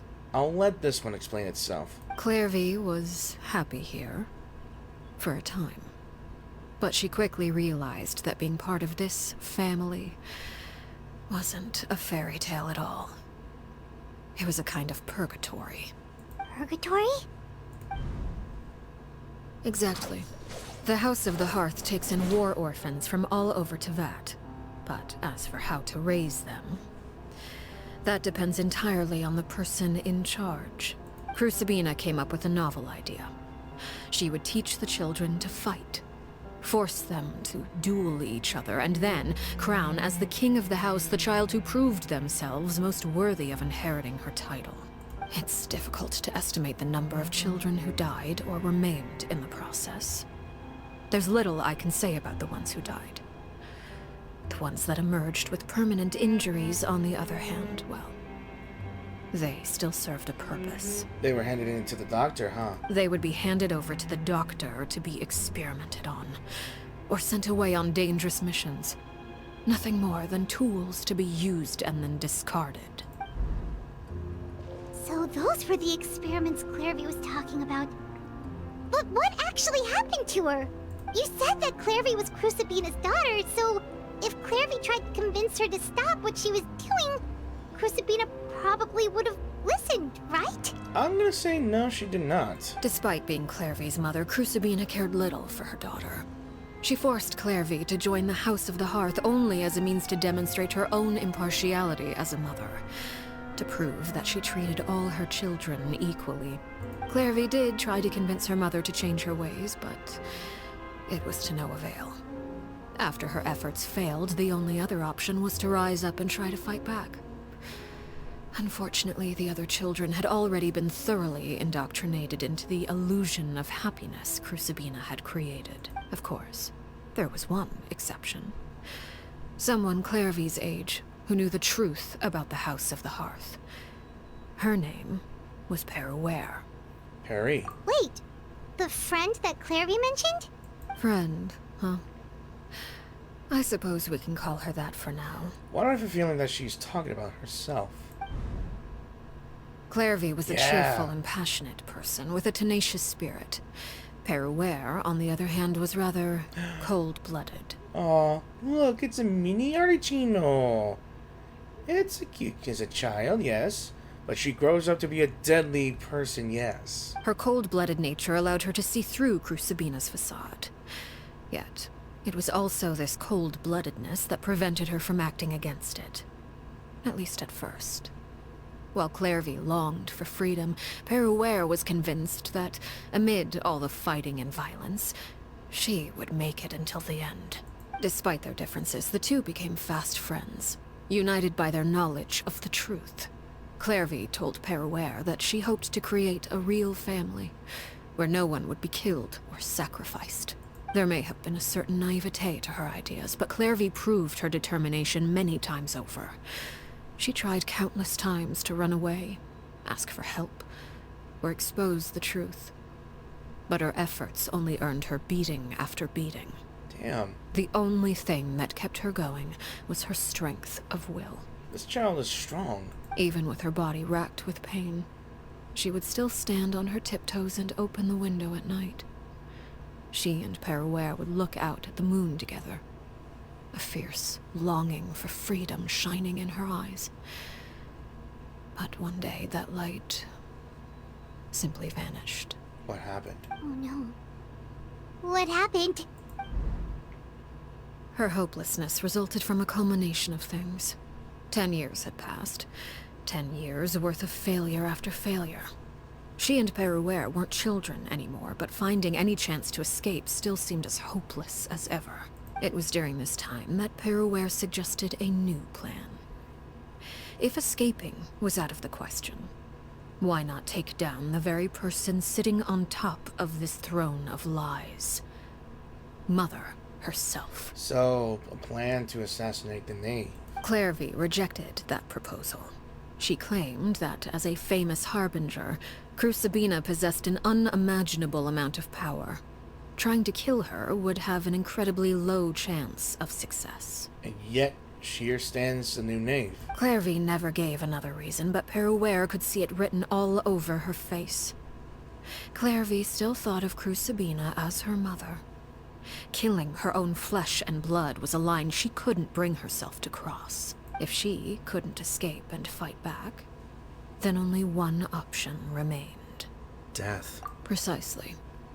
Death was the only way that she felt she could be free. It happened during a duel. When she arrived at the dueling ring that day, her partner turned out to be none other than Peruere. The very person that had stood by her side all those years. It was a fierce battle. But ultimately, Clairvy decided to let Peruere end her life. She threw the duel. From that moment on, Peruere's journey was one written in flames. When the rain finally came and washed it all away, there she stood, the sole victor in Mother's endless game of slaughter. A trail of corpses strewn across her path to success. It was the very result she had predicted 10 years prior. Even then, she believed she would make it until the end. She wasn't surprised by the fact that she emerged as Mother's undisputed heir. Rather, her success left her with an inexplicable sense of restlessness. She was unsettled. And there was only one thing that could quell that sensation.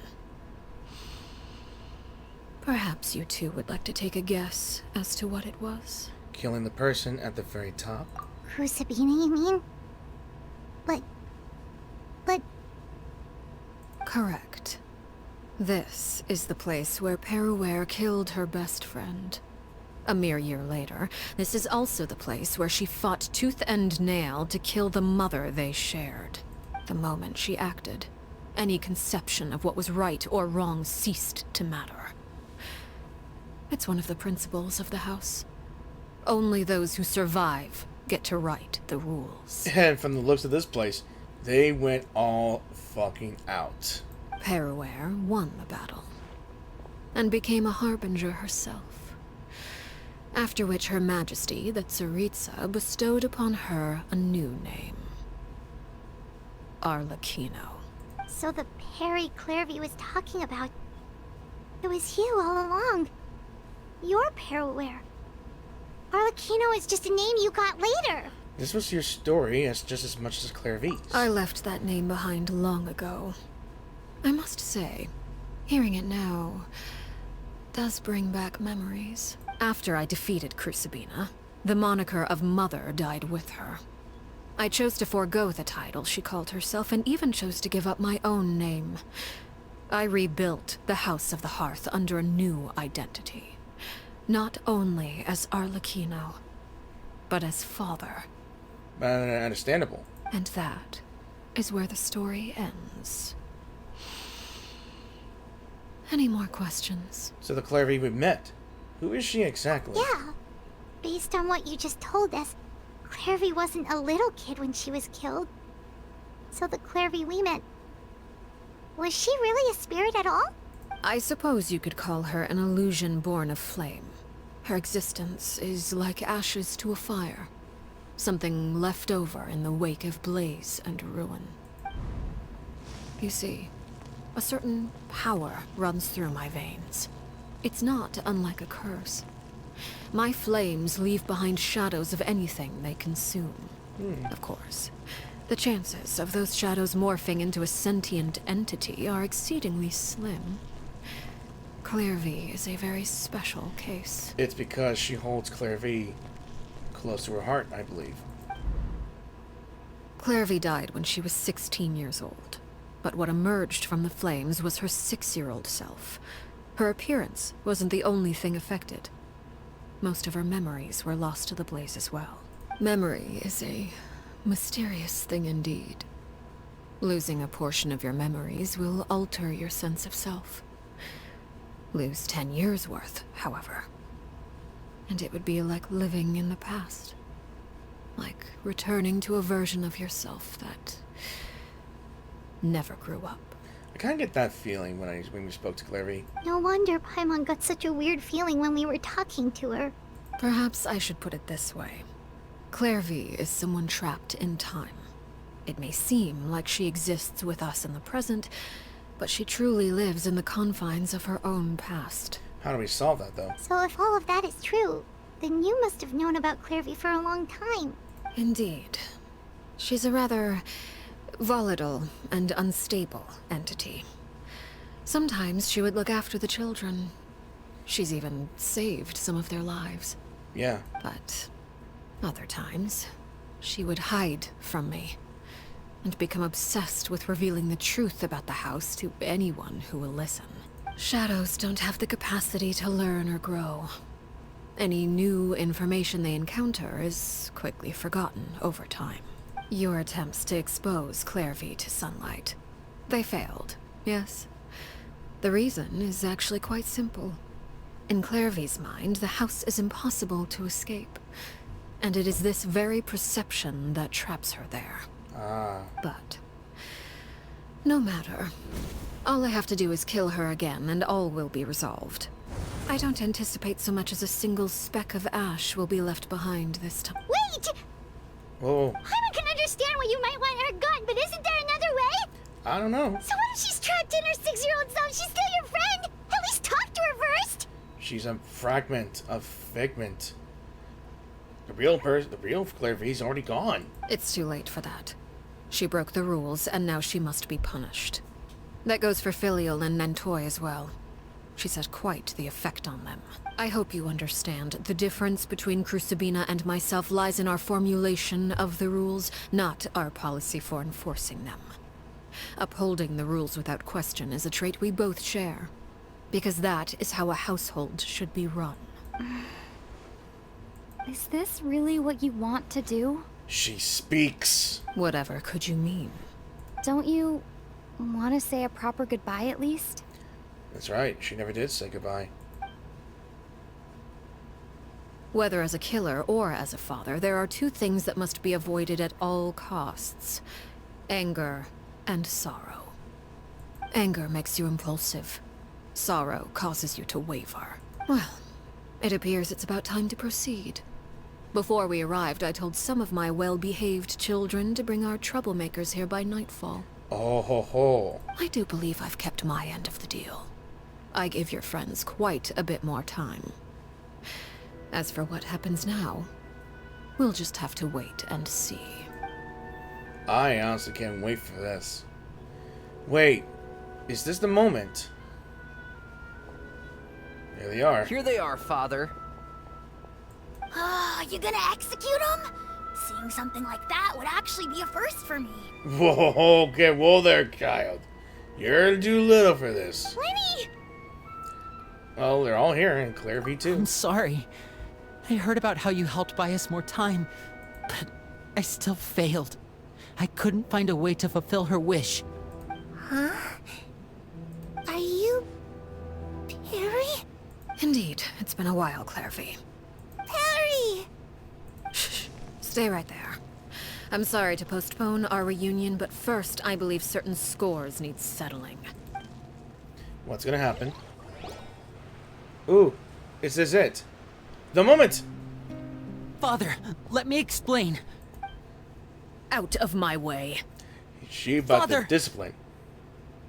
She about to discipline the children. You chose to conceal a threat to the house. And for that, you must be punished. Overall, however, I suppose your wrongdoing is hardly the most egregious of the bunch, so I'll deal with your punishments later. As for right now, the more pressing concerns are the traitors among us. By traitors? Do you mean us? Father, let me explain. We didn't mean to... Shut up, child. Fultz, why don't you share what you heard? Yes, Father. Secret Midnight Meeting number 3. Participants, Filial, Nantoi, Sato, Toddy. Dude, the indoctrination in this thing. Oh. Nantoi clearly said, if only Father wasn't the one who took us in. Sato added, I'm sick of this life. I just want to live as a normal person. Filial was the worst of them all. She called us crazies and said a bunch of mean things about Father. I did not! Yes, you did.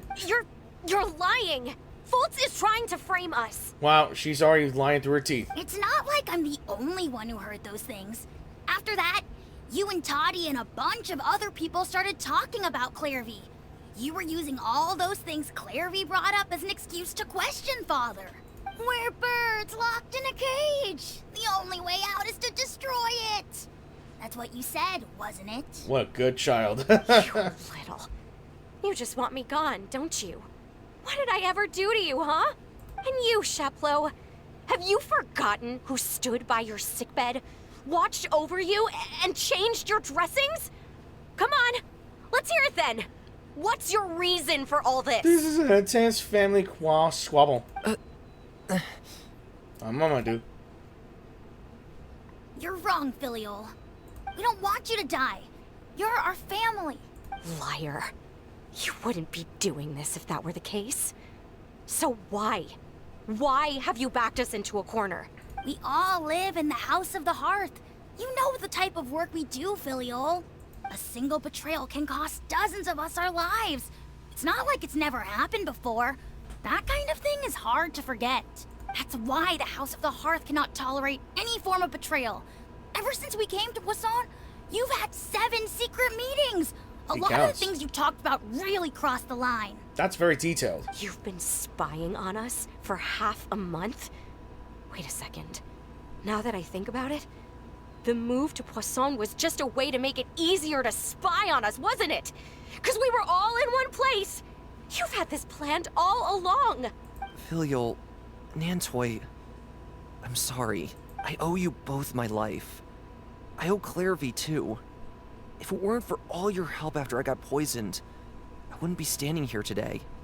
If this were any other situation, I would do anything to repay that kindness, even if it cost me my life. But rules are rules. I'm sorry. My hands are tied. Why? Why? You a bad child, that's what you are.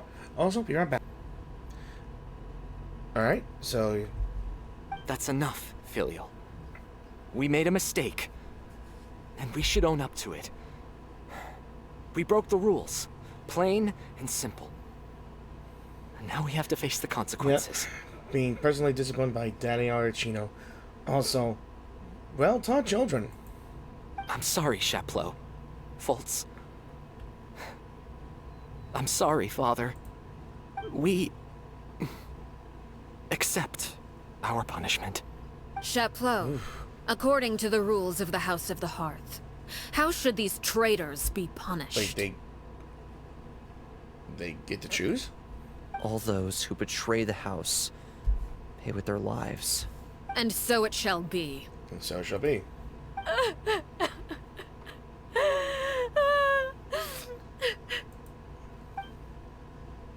Something tells me it's not that simple as you think. Danny, what are you thinking? Father, please wait! Boy, what are you thinking?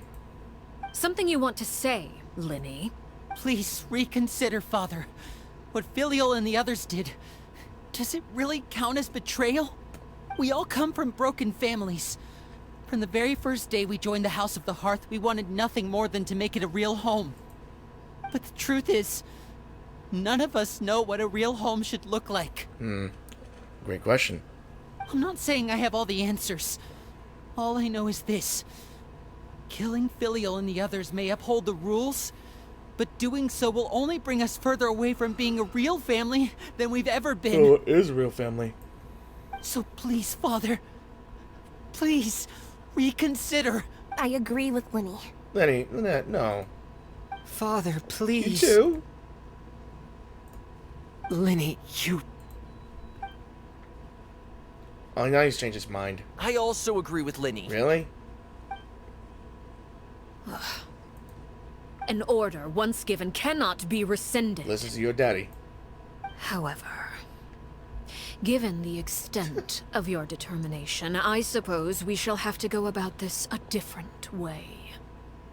Draw your weapons and face boss fight? me. Our weapons? Father, are you referring to a duel? What else are you considering? Precisely. The rules of the House will not be altered. Traitors must be punished. However, resolving disputes with a duel is also one of our rules, one that also applies to me. Demonstrate a sufficient showing of strength, and I shall offer a concession. Okay. A tremendous countermeasure. Wait. Beat Father in a duel? A battle of wits. Impossible. Father is way too strong, even for Lenny. But he's gonna try anyway.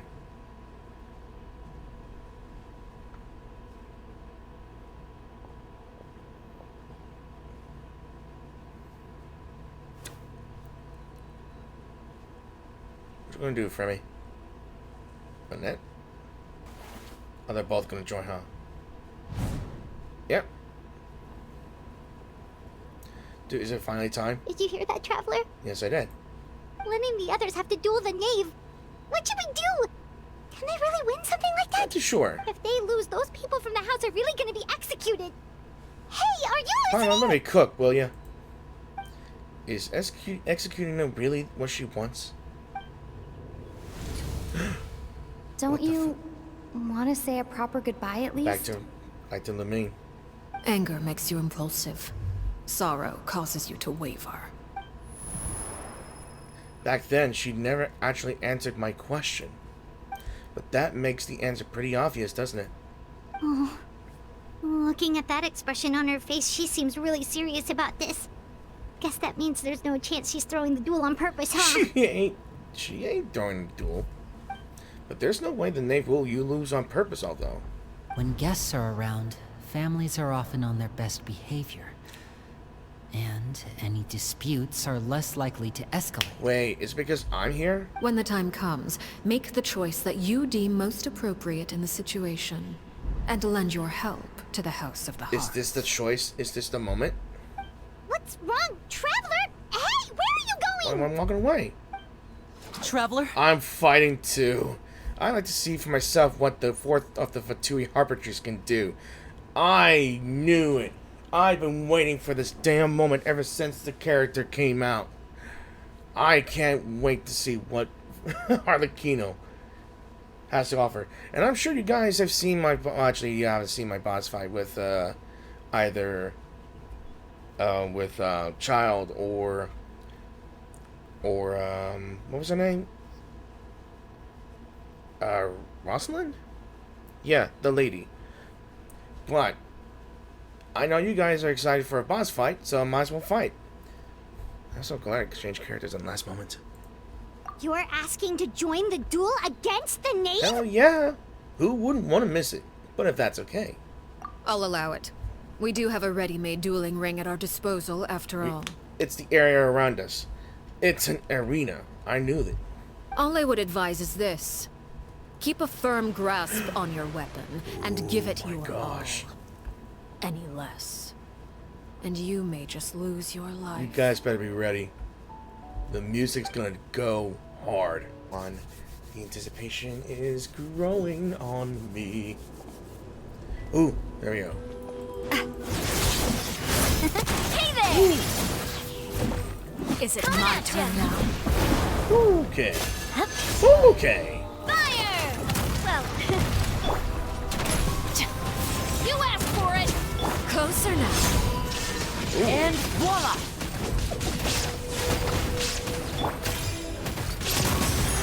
Alright.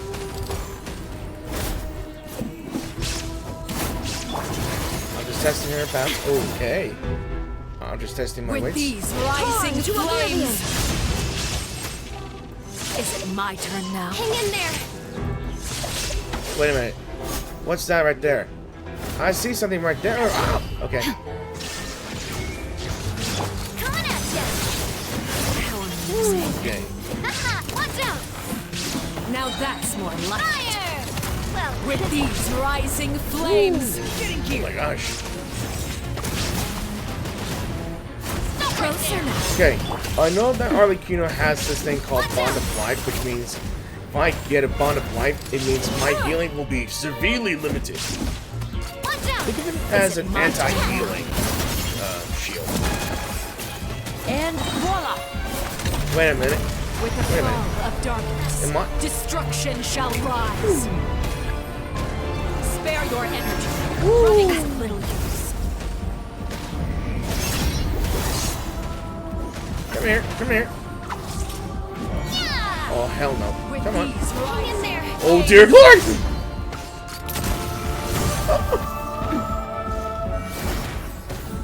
Yeah! wind. I got a heal.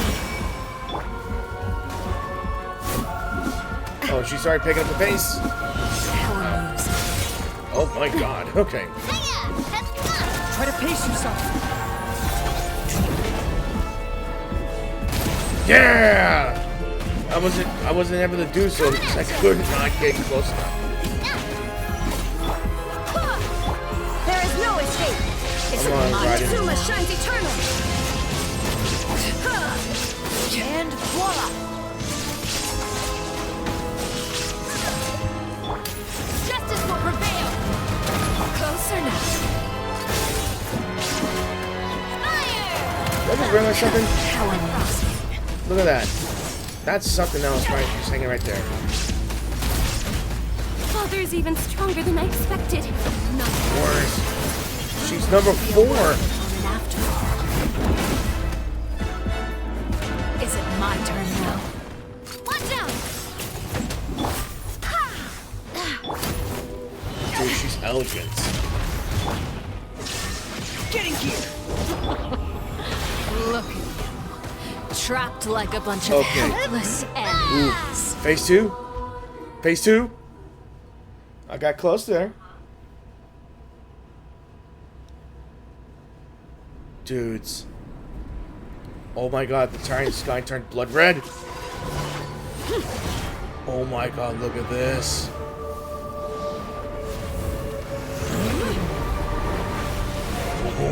Holy hell!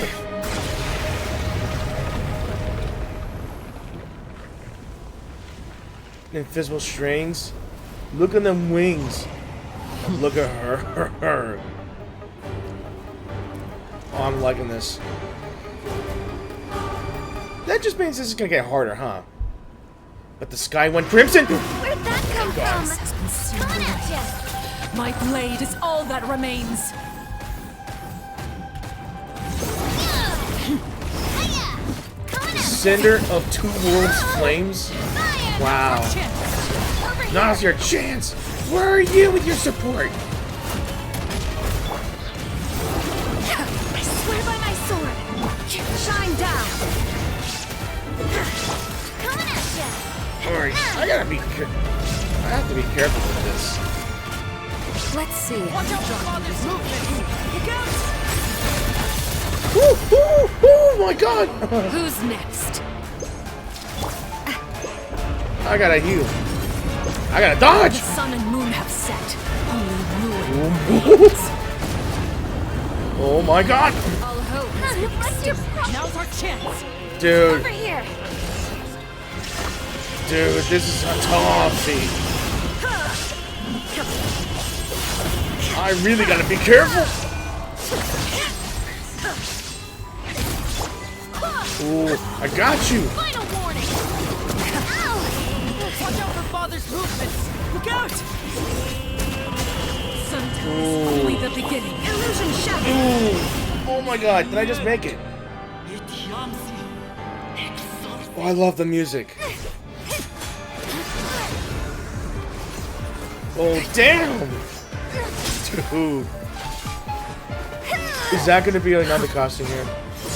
If that's gonna be another unlockable outfit for Arlecchino, please let it be. Oh, damn! Come on, Frimmy. You got this. You should know better than to crowd in one place. Woohoo!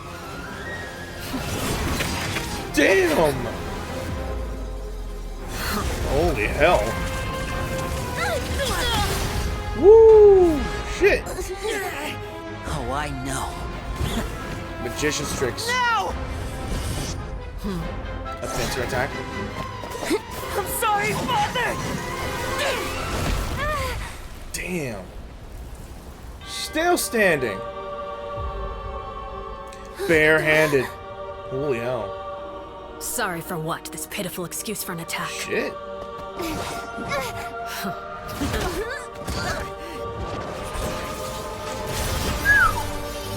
I'm so glad I got her and her weapon. Oh shit! Holy hell. Don't move an inch. This is bad. Time to get disciplined by your daddy. Oh no, I said it. Father, no! Come on, Traveler, you got this. Come on. You got this with me. Wait, Made it out, did you? how are you still using normal You're sword? stronger than I expected. Oh shit. Dude.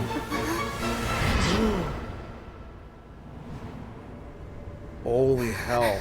A crimson? A crimson moon. It's nihility. It's IX. Can't The move. strings. That's terrifying. Oh shit. That's how her presence is so damn terrifying. Just a pat on the shoulder. She's that terrifying. Still, not strong enough to beat me. Shit. Don't pass out, Lorraine. That was a wonderful boss fight. Holy shit.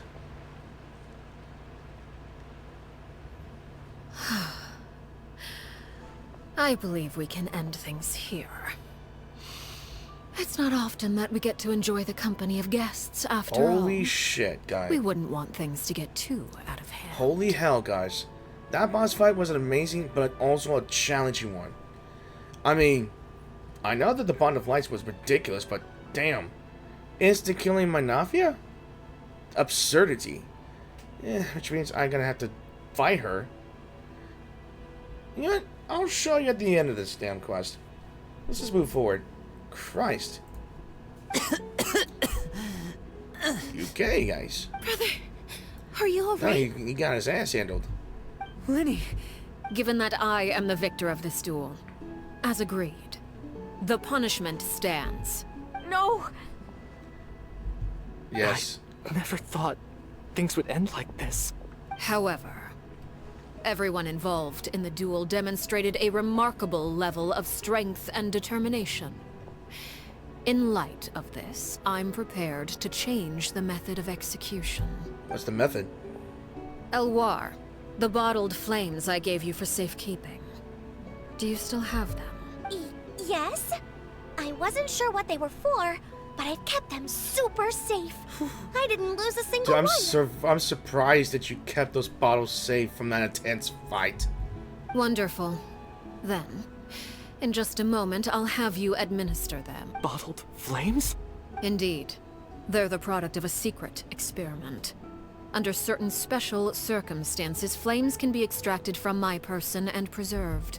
Once ingested, searing pain will spread across every inch of your body. No harm will come to you physically, but your memories will be burned away. Ooh. Wait. Does she mean by a memory erasing potion? If you can withstand the pain. When you awake, you'll have forgotten everything you know about the House of the Hearth, and will be expelled from the organization. That's actually more merciful than actual execution. In other words, administering this concoction will kill the version of you that grew up in the house, and give you a new identity. Ah, I see. So that means the young man that I thought looked familiar, the one selling newspapers outside the Palais Marmonia, he must have been the same horror we saw in the list of executions. He wasn't killed after all. I already figured that out from the scar. Memory is a mysterious thing indeed. Losing a portion of your memories will alter your sense of self. Yeah, she said this earlier. I said this earlier as well. Maybe I shouldn't let this play. No, if my understanding of the knave is right, she really thinks of that as killing him. The horror that lived in the House of the Hearth is dead. The one that remains is simply a normal person living out his life with his beloved. Even so, it's much better than actually ending their lives. So, you're just letting us go, Father? It's not really letting you go. It's pretty much getting rid of the you that grew up in the House of the Hearth, but letting you grow up normal. You misunderstand. Memories are extremely important. Once consumed by flame, the version of you standing before me will die, and our secrets will die with you. That's nice. So no, I don't intend to just let you go, because the person who survives will be nothing but a stranger. That's a strange analogy, but it's a sensible one. Even so, I won't have to live in fear anymore. I'm sorry, Father. I'm sorry I let you down. But I really... Don't cry, Filial. You haven't left the house yet, so there are still rules to be followed, yes? Remember what I taught you. Anger makes you impulsive, sorrow causes you to waver. Don't let yourself be controlled by your emotions. Of course. I'll remember. But you won't. Dry your tears, and go pursue the life you really want. Yes, Father. Chaplot, Fultz, Elwar, take them back to Poisson. And bring Linny and the others as well. I prepared 3 extra vials of bottled flames. As for whether to take them, the choice is yours. Goodbye, children. The next time we meet, I will no longer be your father. Thank you for all you've done for the house. I hope you have bright futures ahead of you.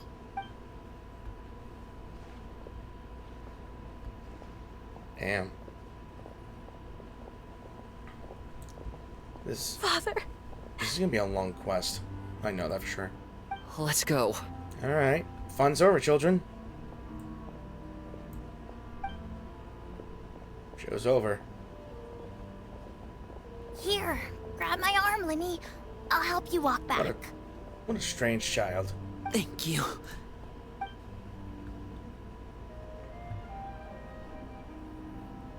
Clairvy. Oh, this is gonna be a sad one, isn't it?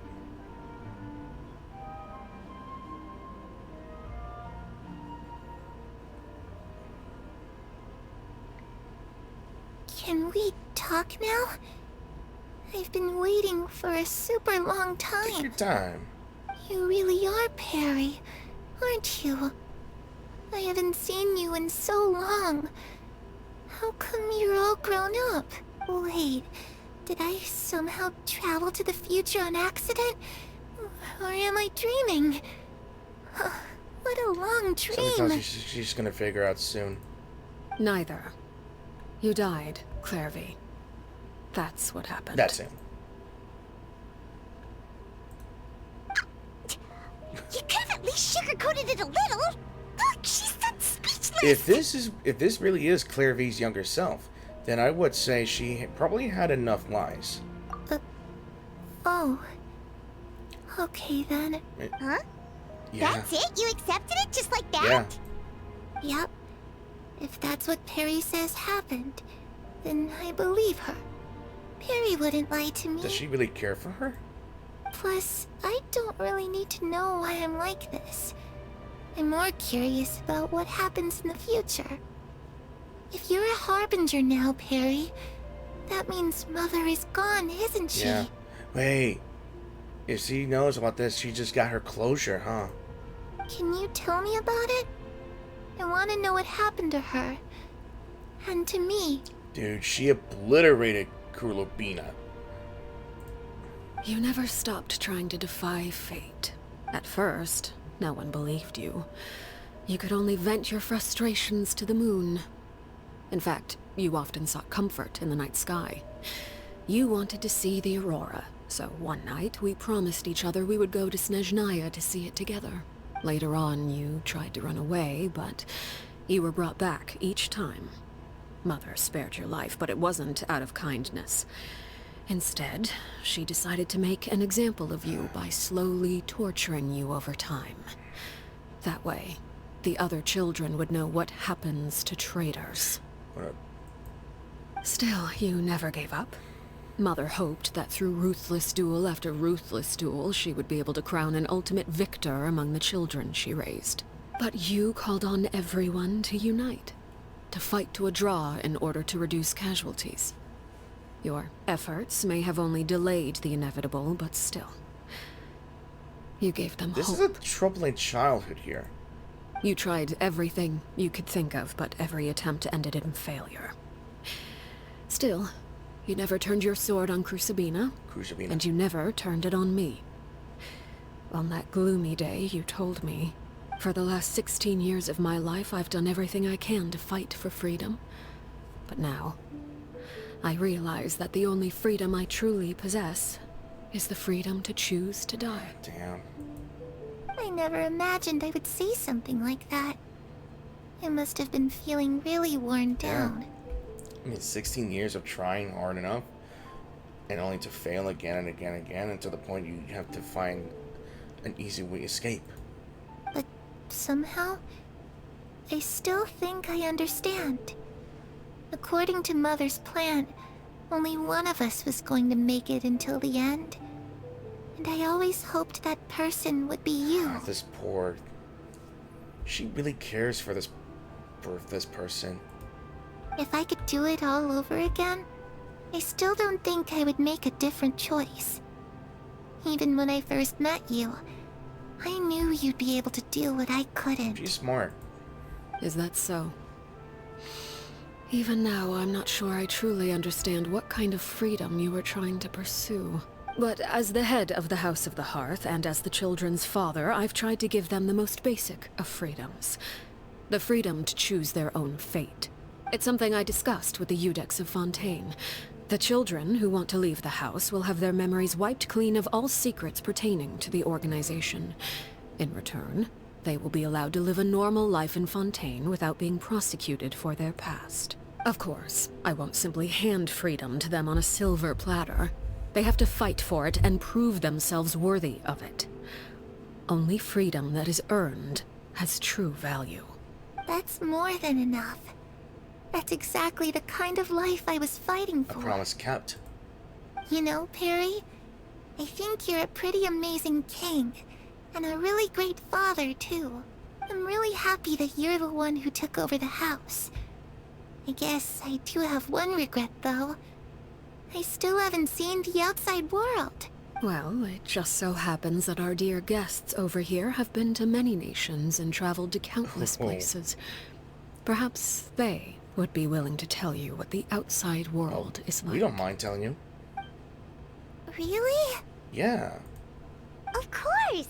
We've traveled all over the Except place. for Natlan. We got so many stories, we could probably talk your ears off for 3 days straight. Except we haven't been to Shishnia or Natlan. Let's talk about... What can we do? What is my most memorable is the Land of Dendro. Let's talk about that. I was always too afraid to skip Mother's fighting lessons. But at the academia, I bet you could do all sorts of secret things in class. Things that have nothing to do with studying. Really? I'm just kidding. Being able to study whatever you want without having to fear for your life actually sounds pretty great. Do I tell them everything? Yeah, let's talk about the animal. You know, I used to dream of being a bard, playing the lute while singing into the winds of freedom. Even if there was no one there to listen, I would have continued to sing no matter what. Yeah, let's talk about Leangio. Ah, that's where Mora comes from. I never knew that before. If I had some Mora, I would buy 3 new dresses. One for me, one for Perry, and one for Mother. Honestly, can't picture Arlecchino wearing a dress. It's just too bad Perry doesn't like wearing dresses. And Mother, she probably wouldn't accept something like that either. I guess I'd just have to keep them all for me then. Go. I could wear a different one every day. Stylish. Let's talk about... Those yokai you mentioned, what do they look like? I once saw a drawing of this one guy with horns on his head and a super scary face. Are there any yokai like Are that? you referring to Arataki Ito? Oh, sounds like you're talking about an Oni. Yep, we've met one, and let Paimon tell you, they're not nearly as scary as they look. No, but he's stupid enough. You tell Clary all about the nefarious nation. Eventually, the conversation returns to Fontaine. The situation was super dangerous. Lenny and Lynette were accused of committing a crime, and they were going to have to stand trial at the Opera Epicles. Oh no, that must have been hard for all of you. What happened next? Don't worry, we were able to turn the situation around super quickly. All thanks to Detective Paimon, of course. I know you're bringing that stupid thing back. Take it off. How'd you do that? Come on, tell me. Okay, so it was like this. After the failed magic show, we rushed to the scene and... Clary is listening really intently to Paimon's story about our time in Fontaine. She seems really happy, like all her troubles have been forgotten. Maybe this is the first time she's ever been able to truly relax, but I'm not sure how long this moment can last. Shadows don't have the capacity to learn or grow. Any new information they encounter is quickly forgotten over time. And it's sad too. As time passes, she'll probably forget everything we've told her, and go back to being that scared little girl who could only hide in the shadows. Huh? I was so busy thinking, I almost didn't notice. The sun has risen.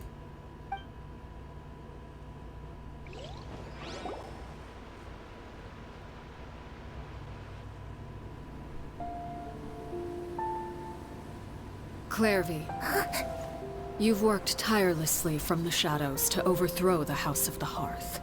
Now, by my authority as the Knave, I shall announce how this matter ends. You are hereby expelled from the House of the Hearth. You are no longer tied to this place, nor are you bound by its rules.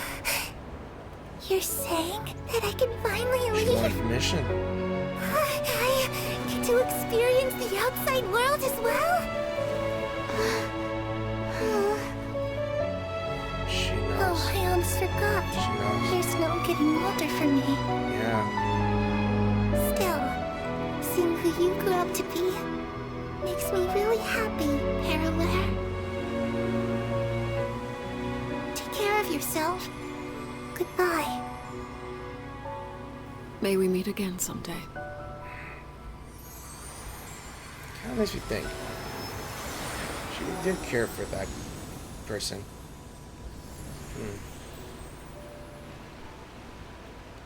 Here's a dude friend. Clairvy. So sad. She left so soon. Paimon didn't even get to finish her story. It's as sad for me. I also have certain sentiments left unsaid.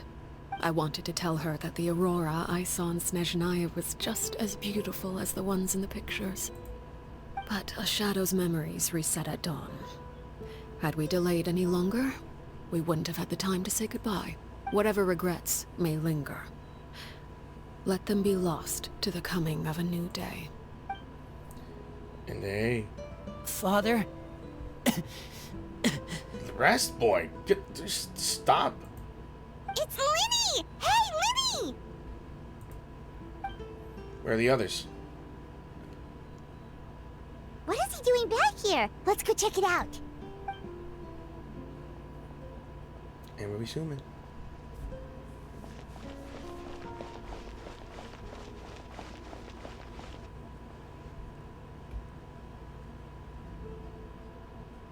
Father, the bottled flames have been administered.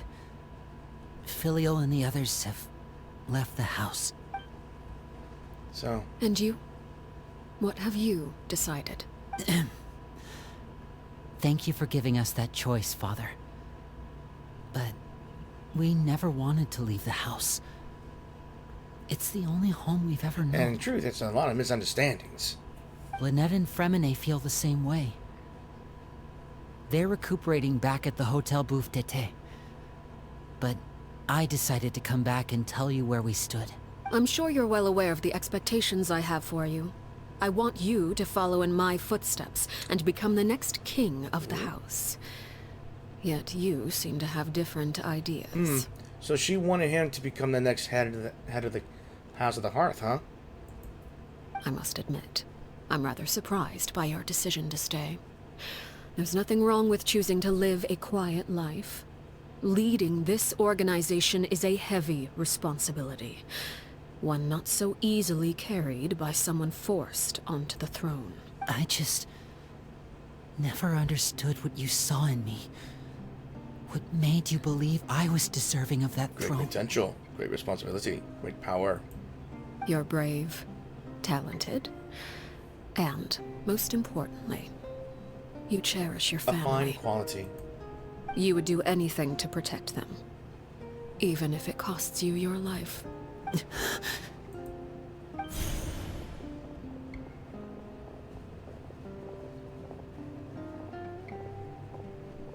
Speaking up back there was so brave of you, Linny.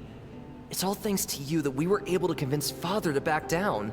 You're a hero, Linny. Hero. Father is the real hero. Had Father gone all out during the duel, there's no way I would have walked away with my life. She must have had it all planned from the beginning, from the very moment she suggested a duel. I'm not deserving of that title. I'm not strong enough, or smart enough. You're wrong. In my opinion, all you need to be deserving of the throne is conviction, and the necessary strength to act on it. We may have different ideas of what it means to be a family, but you can hardly be said to lack conviction. What you truly lack is strength. For someone of your talent, though, that's something that will come with time. Even without that strength, you still chose to face me in a duel, even though the odds were stacked against you. That capacity to honor your convictions is what I truly see in you. Father. No one knows what the future holds, what tragedy or triumph may be in store. Being at the head of this organization requires the strength of will to face whatever comes. Caution will only hold you back. If reaching a certain standard were required to go after what you want, I would never have succeeded in killing my predecessor. Back then, there was still a considerable gap between our abilities. And yes, she closed that gap. Strength may decide the ultimate victor, but those who let a lack of strength dictate their decisions or undermine their convictions will never be worthy of the throne. I understand, Father. Children must grow up to surpass their parents. Only then can a family continue to flourish. The road ahead is not an easy one, so I'll ask you one last time. Are you certain you want to stay? You've done so much for me, Father, and that kindness must be repaid. Plus, with Project Stuja at hand, there are many dangers ahead, and I, for one, don't intend to back down. I still want to know about Project Stuja. Protecting my family at all costs. That's my conviction. Fine conviction indeed. Then you're welcome to stay. As for Project Stuja, you need not be too concerned. If those cowardly businessmen and heartless dignitaries try to take us down, I'm prepared to teach them a lesson. Dude, she knows. Too. Having members who longed for the light was our organization's last weakness. With those members no longer among our ranks, the House of the Hearth is like a spider hiding in the shadows. We need only wait for our prey to come to us. At present, our imperative is to use their plan to our advantage. In doing so, a crimson moon shall rise amid the frigid blizzards of winter. No demonstration of loyalty shall go unrewarded, and no sacrifice shall be in vain. Damn. As for the two of you, whether we meet again as friend or foe, I'll remember the camaraderie we shared in this moment. I remember more than a camaraderie here. No matter how arduous the journey ahead, I hope we both reach our desired destination. Oh no, I skipped it. Oh, thank God.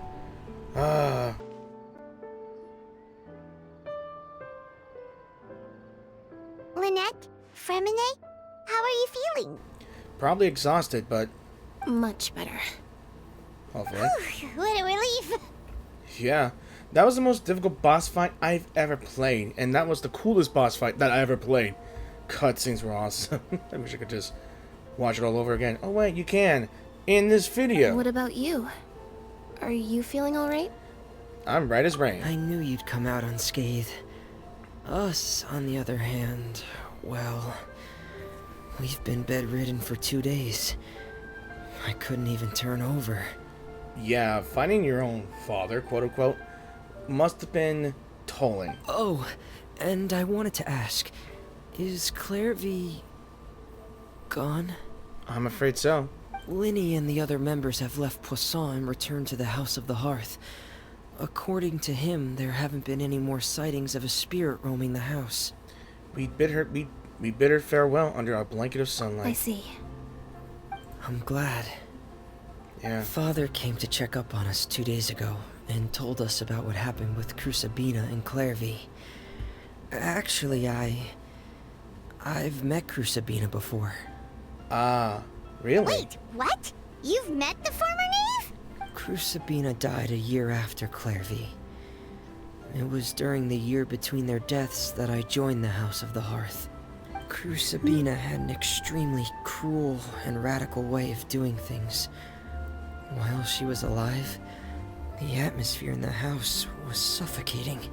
And I think that's Clary was feeling that she was tired of it. When I joined, though, the experiment she valued so much had already come to an end, and all the people involved, dead and injured alike, were gone. Crusabina never talked about the past with us newcomers. A couple of months after I joined, Father killed Crusabina and burned all her files. With that, the names of all the people subjected to her experiments, Clairvy included, were lost to the flames, along with the painful memories they represented. Yeah, it's better to burn away the bad things rather than keep it going. Father took in Lenny and me a couple months after that, but she never mentioned anything about Crusabina or Clairvy. Because the past should stay buried. It really seems like something she was planning to keep to herself. Yeah. The last time you talked to her, did she mention why she kept it a secret for so long? She said she didn't want us to be affected by the darkness of the past. She was worried we'd develop a false sense of gratitude towards her if we knew about it. Like, Arlecchino? really truly wanted a true family. With real and true love and gratitude of a family. A real family. Just like what Clairvy wanted. A real family. The foundation of a family should be free of any corrupting influence. Whatever happened in the past, it has nothing to do with who we are now. Yeah, she's right. And that's what Father told us in the end. But I still thanked her for everything. It was only after hearing about what Crucibina did that I finally realized how insignificant our lives could have been. The members of the house meant nothing to her. To say that she valued them in any way, even just as a tool, would probably be giving her too much credit.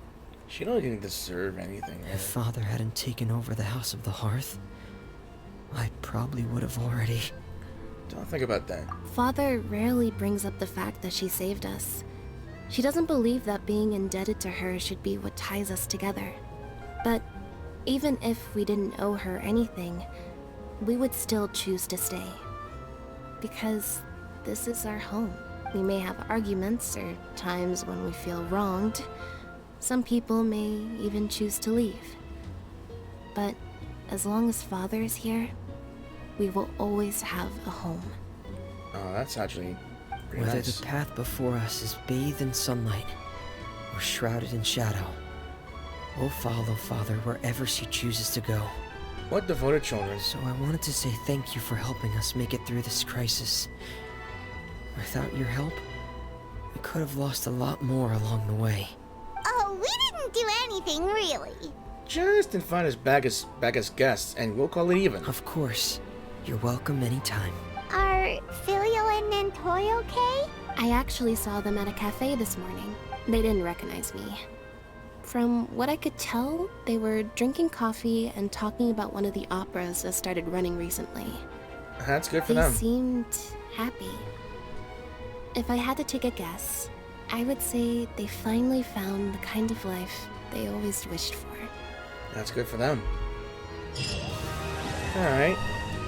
And that's it. That is the end of Arlecchino's story mission. And I just forgot too. Ooh, we got a new furnishing. While I was upgrading Arlecchino for some reason, I found this material here. Apparently, it's a level up material only you can get from Arlecchino. And guess what? It's right here. It is literally right here. So, the Scattered Runerunes and her boss fight is now unlocked, which I find most intriguing, but at the same time, it's going to be difficult. I'm just going to stop right here. So that is it for Arlecchino's story quest, and I'm honestly glad that I did. While I'm glad that I unlocked the story quest as well as the boss now, that just means I have to fight her again, try not to die, try to get the challenges done, and not only that, I need to farm for her materials, and that's going to be a pain. But it'll be worth it to make sure this character right here is overpowered as hell. So, I just want to say thank you all for watching and putting up with my video of doing this for almost 2 hours of recording. Barely editing, trying to shorten it. And I hope you guys enjoyed it. If you did enjoy it, please let me know in the comments section or click the like video in general. What are your thoughts on this story quest? Did you enjoy the cinematics? Did you enjoy the story? Which part of the story is your favorite? And what's interesting to you? If you want to know more about Arlecchino's origin, then let me know in the comments so I can probably make a video of that.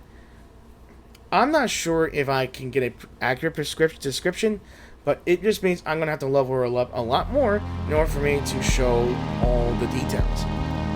In any case, thank you all for watching, and hope to see you guys in the new video. Peace out, and have a great week.